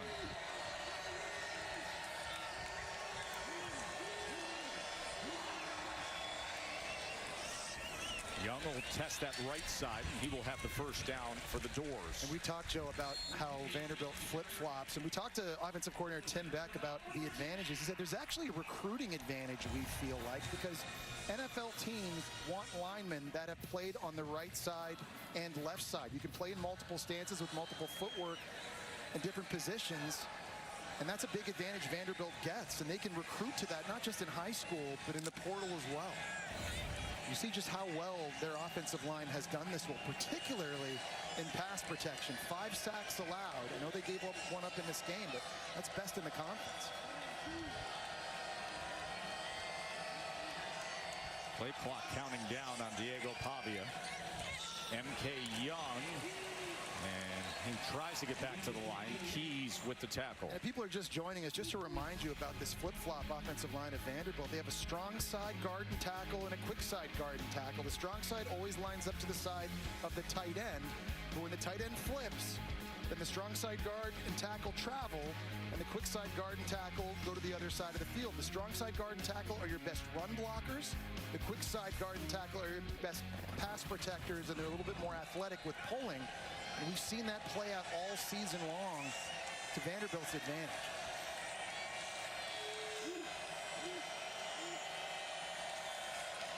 Second down, Pavia able to stay, and then he pumps, and then he's going to run it himself, and he tried to leap ahead for that line to gain, and it'll be 3rd and 1. I wonder how many times a game Tim Beck and Clark Lee hold their breath every time number 2 takes the football, because this guy absolutely will never slide.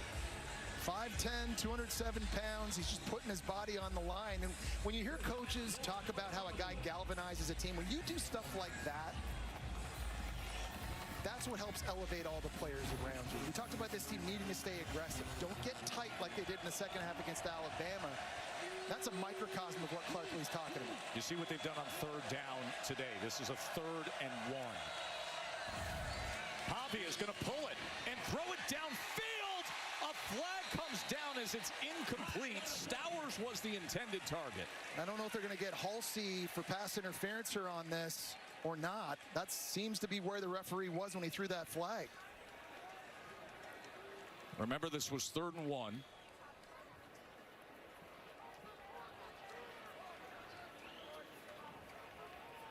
There is no foul on the play for defensive pass interference. 4th down. I think that's a good no call. You know, watching those replays, when I saw it live, I didn't think there was any. How about the job by Halsey, by the way, punching it loose with his right hand? We've talked about how this secondary so much better than the first 3 years in Brian Kelly's tenure. Going to the portal, getting to Marcus Cooley, A.J. Halsey, Mansour Delane, that has paid off big. It is this kind of day in this kind of a game. For the 2nd time today, Vandy stays on the field offensively for a 4th down on their own side of the field. This is one of those deals where you just try to draw them offside, and if you don't get it, you call a timeout and punt.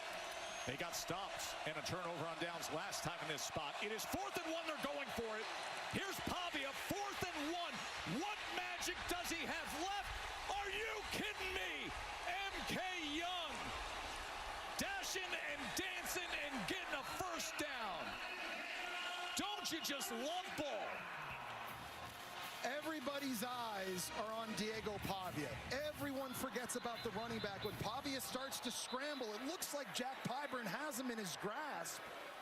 He's not able to get him down. Pavia extends the play, and they get the 1st. Look at everybody from LSU going to the right. It's LSU.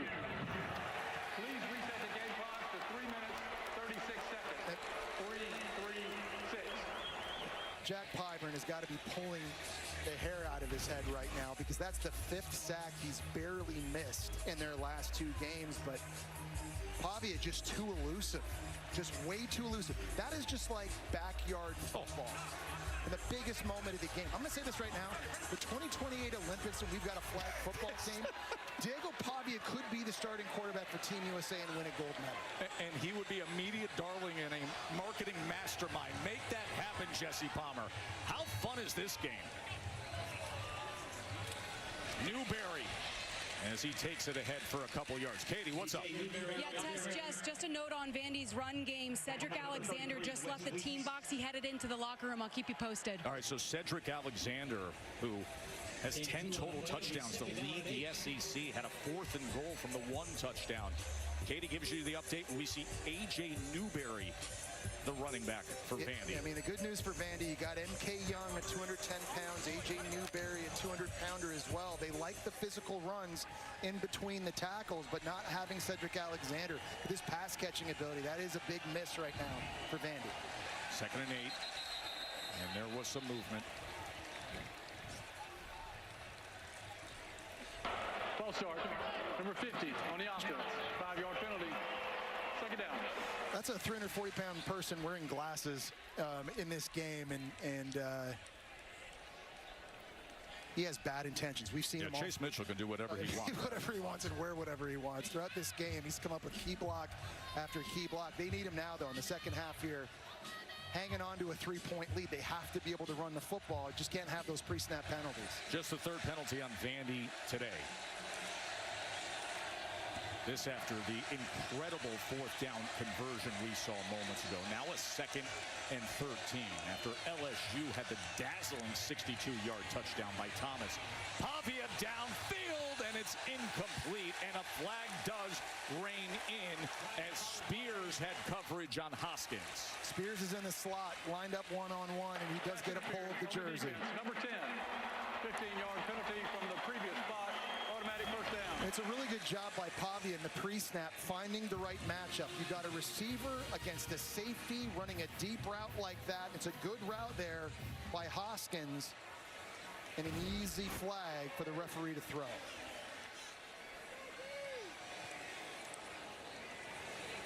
So a 1st down for Vanderbilt as they march on. It's so interesting to watch Vanderbilt in this era of college football where everybody's up-tempo, trying to get in the line of scrimmage, run as many plays as you can. Vanderbilt is very deliberate. They substitute, they huddle, they take their time getting out of the huddle, they line up, they move guys around, they make checks, trying to own time of possession. Jet motion, they fake it, they hand off on the inside with M.K. Young instead, who's tackled by Weeks. Well, let's look at the time of possession, because this was a point of interest when it came to Clark Lee, talking about optimizing possessions, limiting LSU 27 minutes to 15. Yeah, and in order to have that kind of time to possession, obviously you've got to be able to run the football, but you got to throw a lot of completions as well. And Diego Pavia has been accurate in this one. They've been really, really good on 3rd down, just staying on the field, and they're taking their time. They're never hurrying, never rushing. They've just been so efficient on every drive outside of one. They've scored points. 2nd and 4. Pavia. He gets it to Sherrill. And let's see where they mark this. And it will be a 1st down for Vandy as DJ Pickett made the tackle. I really do like the accuracy of DJ Pavia. He's completing 71% of his throws this year, 2nd in the conference. And he's a guy that can do it from the pocket. He can do it rolling out. He throws a very catchable ball. And the other thing about him, he doesn't have any off-target throws. He doesn't miss badly, you know what I mean? Every time he's throwing to someone, he generally puts it within their catch radius. And it's really impressive. Gives his guys a chance. Yeah, ball just never seems to hit the ground. There's been time and time again, both on schedule and off schedule today. He's been great. Another 1st down for Vandy. Pressure off the edge. He steps up, and now he's going to run for the end zone and score. Diego Pavia.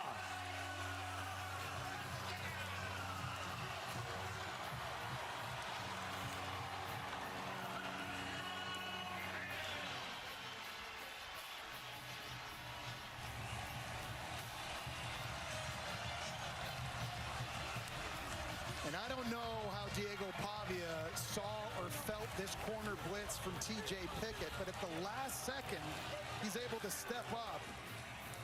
And nobody out in front. Again, LSU getting out of their pass rush lanes, and that's the 2nd time on a play just like that. Diego Pavia has hurt them when it's broken down, taken off, and this time scoring. A 10 fire. We'll see what happens against Tennessee, but the energy and everything that Diego Pavia brings to this, he may be. This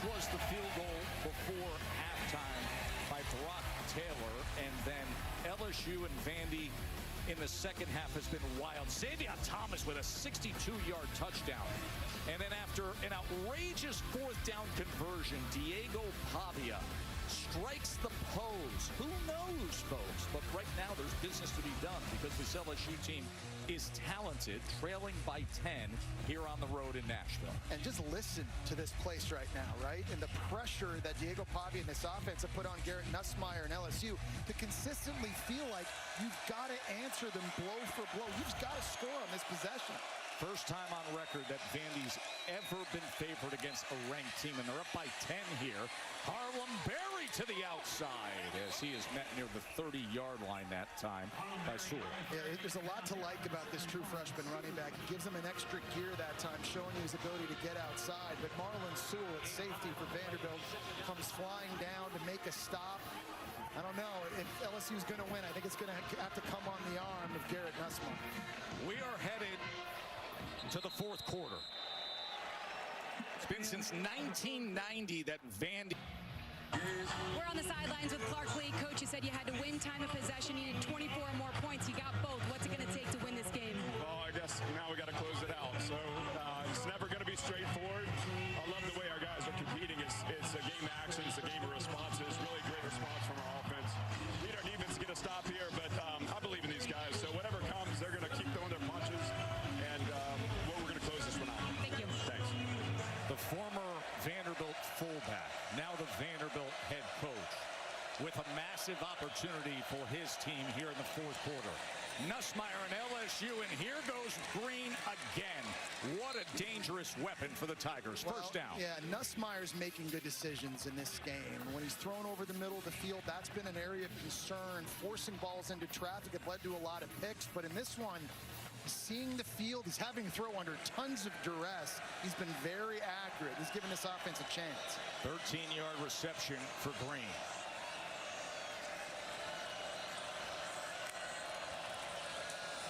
Durham takes it straight ahead as he is tackled by Sidnor. I think what's nice about the LSU offense, too, is you're sort of seeing the evolution of Trey'Dez Green. It's not just, hey, let's get you split out wide and throw you a jump ball. Let's formate you in different spots and let you run the route tree. And big tight end's doing that. You see the offensive coordinator, Joe Sloan, there. He's done a nice job, I think, utilizing his big weapon at tight end in this one. 6 times he's targeted him. 74 yards on 5 catches. Had the big touchdown earlier today.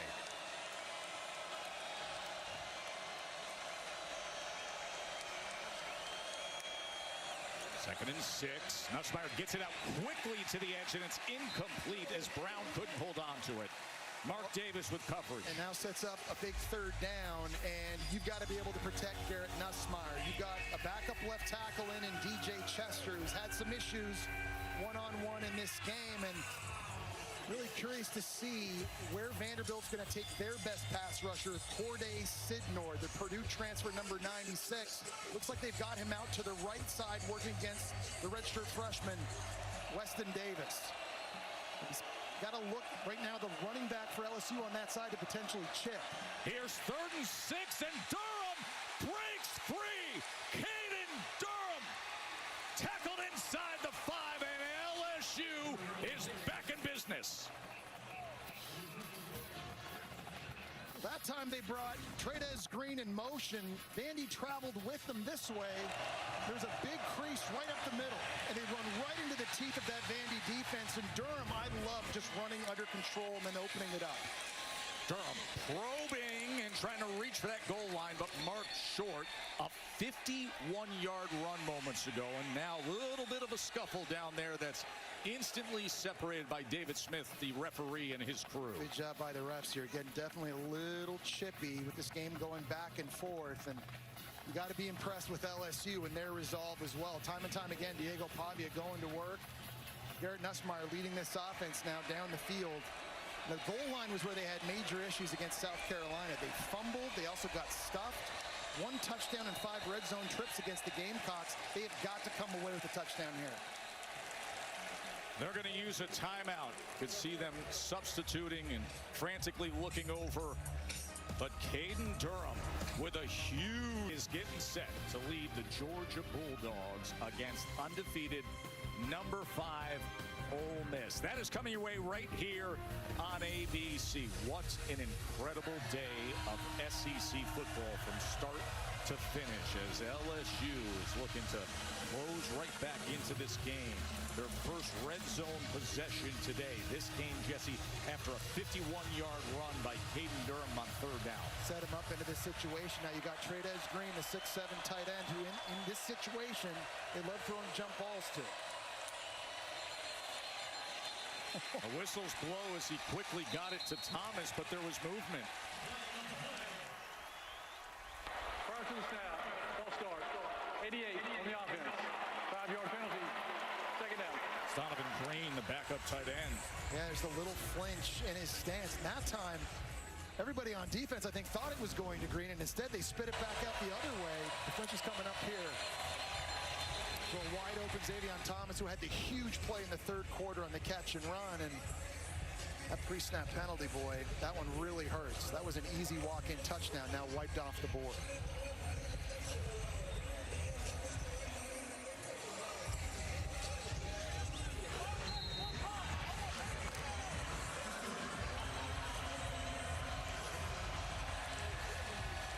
Second and goal. Here's Trey'Dez Green again down here at the bottom, one-on-one. Oh, that might be Nick Anderson. Juwan Johnson, as he took the direct snap and went absolutely nowhere. Singh blew it up.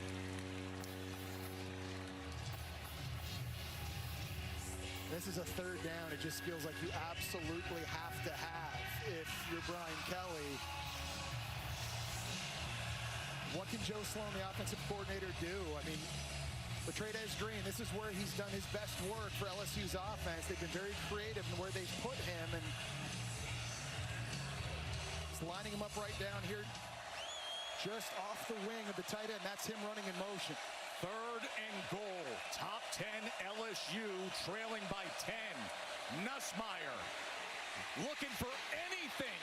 Spins free back to the 22-yard line, and it's incomplete, intended for Parker. Well, LSU ran the exact same play that they got the two-point conversion on with Trey'Dez Green. This time, Vandy was ready for it. They had the coverage in the back end. Nussmeier tried to extend it. It's dangerous throwing this type of ball. This area of the field. Just kind of locking up over the middle of the field like that with Vandy defenders closing in on it. Lucky that one wasn't picked in the end zone. Damian Ramos comes on for the short field goal attempt to try to make it just a touchdown margin. As he puts it through.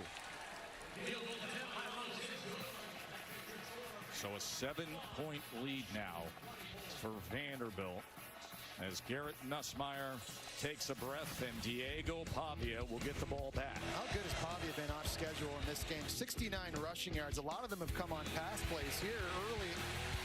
Nobody in LSU in the middle of the field. Bad pass rush integrity. Takes off. This is on a play where Harold Perkins was screaming off the edge. He eluded him and then actually ran away from one of the fastest linebackers in the country. And I don't know how he felt this corner blitz. Nice job by Bryce Henderson just getting a piece of him. But again, bad pass rush lane integrity. Diego Pavia able to get it done. It hasn't been the design QB runs. It's been the scrambles today. 71 yards. Had the 20-yard run, had a 21-yard touchdown run. I think you mentioning Harold Perkins really sums it up, right? That number 7 jersey, an all-out speed player, so typical of LSU. You think Patrick Peterson and the Honey Badger, and a guy like Perkins trying to chase down an opposing quarterback, and he does that. Let's check in with Kevin and Booger. What's up, my man? That's AT&T, keeping fans connected as we take a look at our multi-view, showcasing a bunch of great games across our networks. Baylor TCU right now on ESPN2. It is under a lightning delay. TCU up by 2 touchdowns. We're keeping an eye on what's going on over on ESPN. Georgia Tech undefeated, a 3-point lead over Duke in the fourth quarter. Back to you guys. Well, it's fascinating to think about how everything's been playing in the ACC. Saw last night what Louisville was able to do to Miami. And then here in the SEC, where it really feels like there is no bottom to the conference, that from top to bottom you have high-level competition. And of course, what Vanderbilt has grown into now, as Pavia in the doors. Try to manage a 7-point lead. They go with the end around, as coming around is Richardson in space, and a flag comes down as he's taken down at the 30-yard line. Yeah, that was the quick guard, Aiden McConnell, trying to get out wide to block Mansour and didn't do it legally. Mansour delaying. 56 on the offense. 10-yard penalty from the spot of the foul. Replay, first down. There is no 56 on offense for Vanderbilt. I think they meant number 70 there that time, Caden McConnell. And this is a big moment here for LSU's defense. They have got to find a way. Jack Pyburn, I'm watching him. He's kind of limping off the field. He just hasn't been the same here in the second half. He's gutting it out. He's trying, but they need all hands on deck to try to slow down Diego Pavia and try to get the ball back. Remember, they are without Whit Weeks, the star linebacker. They are without Bernard Gooden, the star defensive tackle. And now Jack Pyburn out on the sideline here in the fourth quarter. Pavia. He's going to run it, and he will slide down just beyond the 20-yard line. And that was Patrick Payton pursuing him. I think the thing you got to think about, again, if you're LSU, without all these key players up front on your D-line, it's not necessarily about sacking Pavia. You have to cage him. Yes. You have to keep him in the pocket and not let him get out and create the way he's been doing in the first half of the season, the way he's been doing the first 3 quarters of this game. You can affect him without necessarily getting him to the ground. You just got to force the ball out of his hands early, but keep him in the pocket. These are defining downs and distance here with a 7-point margin. 2nd and 13. How do you get out of a hole?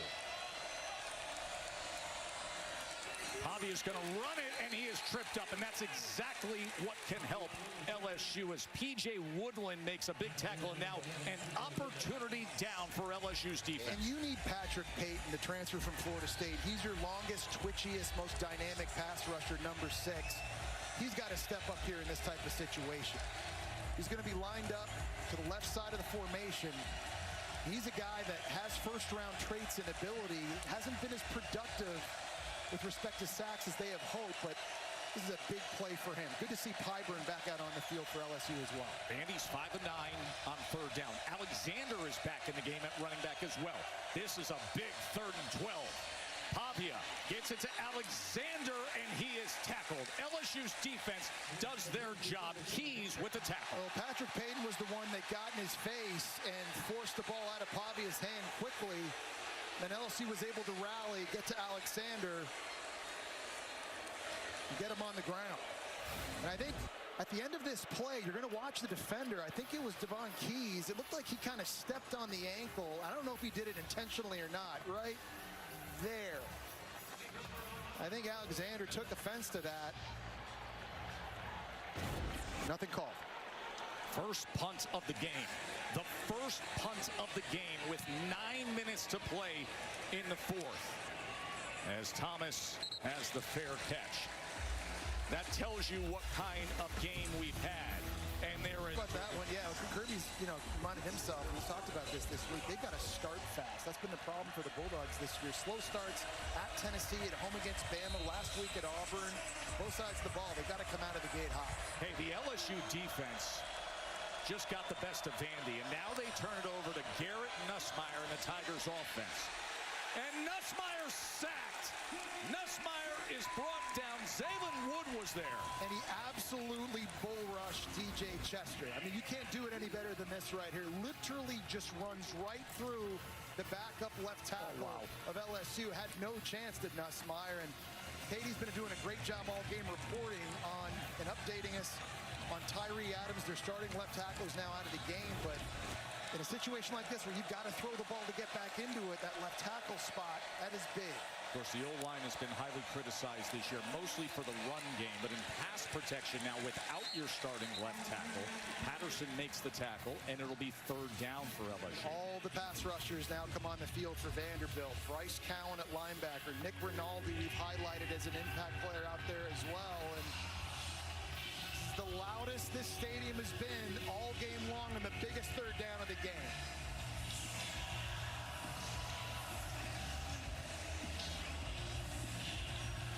For those that have watched Vandy football for a long time, I know it's different.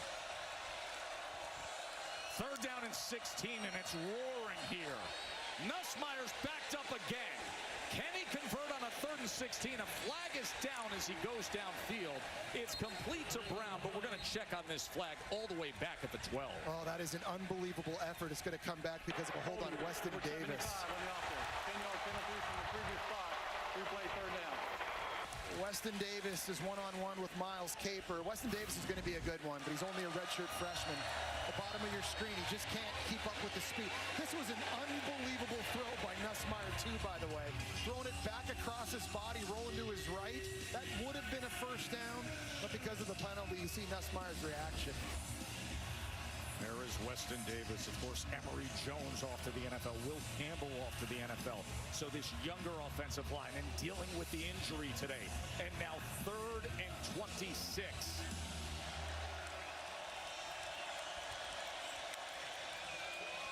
And with that, they go with the draw play. And they will be punting away as this clock is coming up on under 7 minutes to play. Singh had the tackle. That's big because for LSU's defense, they've got to get the ball back, but they've got to get it back quickly. Vanderbilt all game long has had long, sustained touchdown drives. None lasting less than 5 minutes and 44 seconds. So there's a huge sense of urgency now. If you're LSU on defense, you need a 3 and out. First punt of the day for LSU. Chadwick strikes it. And the fair catch near the 43-yard line by Height. Well, you remember the burst onto the scene moment a year ago. It came against Alabama. They were #1 in the country, but Diego Pavia and the upstarts at the time shocked the world. 131 games Vandy has played all time against the top 10.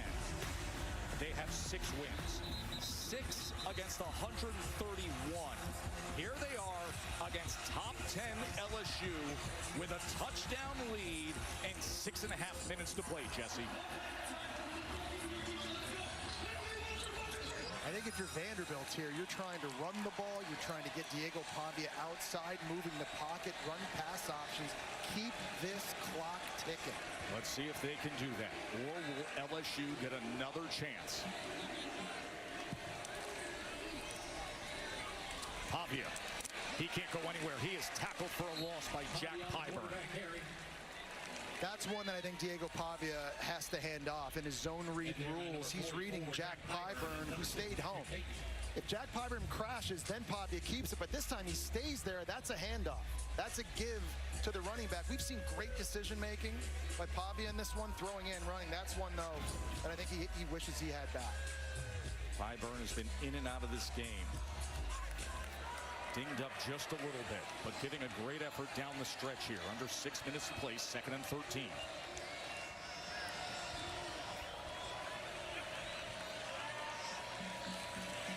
Pavia, back to pass, trying to spin free, and he throws it away in a diving effort by Cole Spence.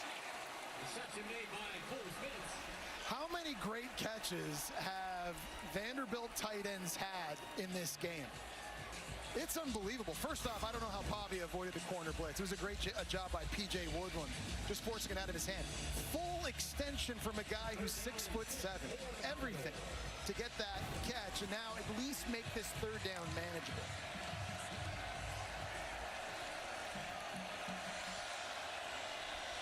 Third down and 6. Can LSU's defense get off the field? Can Pavia and Vandy milk this clock? 3rd and 6. Pavia with a man in his face wants more than 6, and it's incomplete. Off the fingertips of Richardson. Pavia had his fastest player on offense, Trey Richardson, one-on-one with a safety, Tamarcus Cooley. It's a perfect throw. And Richardson just can't hold on to it. Not only did they not get the explosive play, Joe, but the incompletion stops the clock. And now LSU is going to get the ball back with 2 timeouts and a lot of time. Haberer to punt. sidewinder of a punt. Goes inside the 5 and into the end zone. 4 minutes and 40 seconds for Garrett Nussmeier, trailing by 7 for top 10 LSU with the ball back. To drive though, if you're LSU. Katie hit it right on the head. They have got to be able to protect Nussmeier, and that's the big question. You got your backup left tackle in the game. You got a redshirt freshman at right tackle in the game. Can you help out on the edges in any way, shape, or form to help out your quarterback? So Tyree Adams over on the sideline, out injured. DJ Chester's been filling in, and they go empty. So they try to get into space right away, and it's a tackle for loss as Johnson was brought down by Mark Davis. Well, they went empty. Vanderbilt just put 8 guys in the back end, and nobody blocked the outside defender, Mark Davis. Look at that. You got 2 tight ends out there, 2 big guys, but they don't block them. That's just a missed assignment, and now a big negative play for LSU early in the drive. Loss of 3 yards.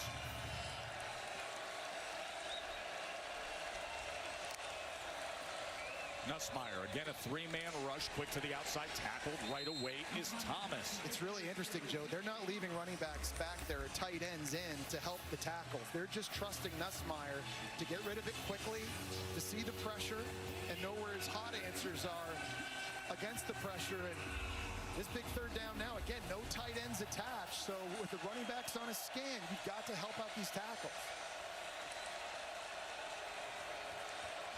3rd down and 8.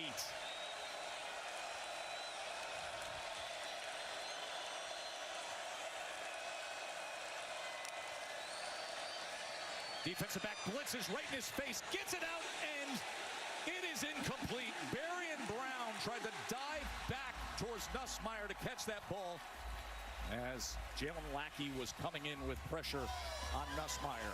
Great job by Gregory, the D coordinator by Vanderbilt, because he knows DJ Chester, the left tackle's had a lot of issues. So he shows blitz to that side and then actually bails out over here, and the pressure's actually coming on this side. It's a really good cat and mouse game, but Gregory won that time and forces the incompletion and the LSU punt. A 3 and out after earning the opportunity and getting the ball back. A 3 and out. Grant Chadwick, his 2nd punt. And he drives this all the way back, and Height returns it. And Height makes the most of it as he makes it all the way over the 40-yard line. Well, it's been a wild back and forth. It's a bit of a broken play, fortuitous for LSU. Xavier Thomas doing a great job after the catch.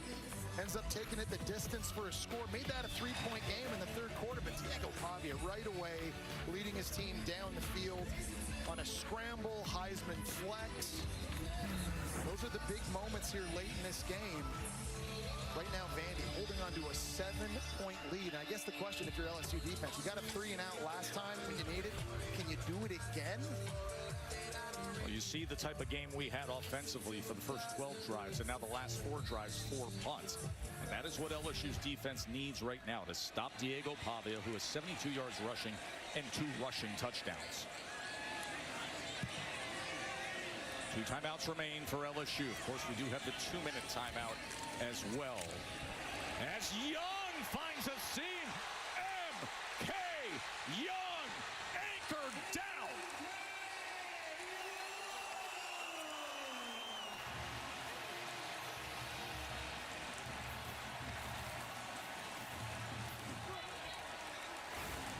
McConnell, the quick guard, gets a great down block right here, and then they pull the strong guard, Chase Mitchell, the other way, and that creates the seam. And M.K. Young stepping in for an injured and banged up Cedric Alexander hits the Jets, gets into the 2nd level, and a massive explosive play now has Vandy at the 15-yard line.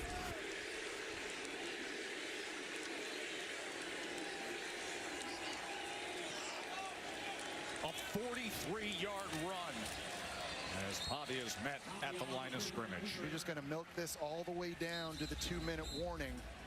Unless LSU takes a timeout here, which they do, and that's a smart timeout call by LSU, because you know you've got another one in the bag with the 2-minute timeout.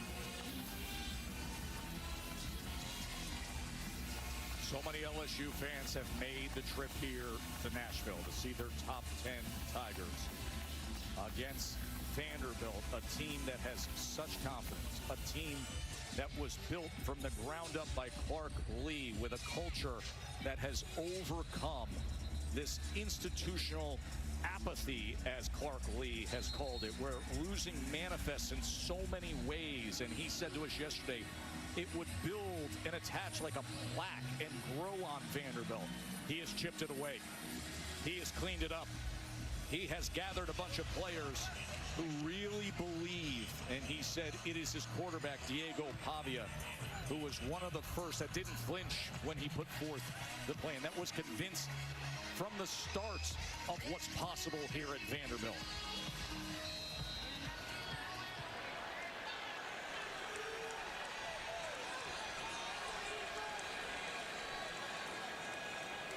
LSU one timeout remaining. Pavia spins out of it as he goes against the grain to gain positive yardage. Well, a smart decision not to throw that away, because you want this clock ticking. You want to get this thing down as much as you can and force LSU to use its final timeout, which they just did. So heads up play there by Diego Pavia. Grant Nussmeier just had a chance moments ago, but it was a 3-and-out. Brian Kelly's looking up at that clock and saying, how do we manage things? No timeouts. And the 7-point differential for now. Tomorrow on Sunday NFL Countdown.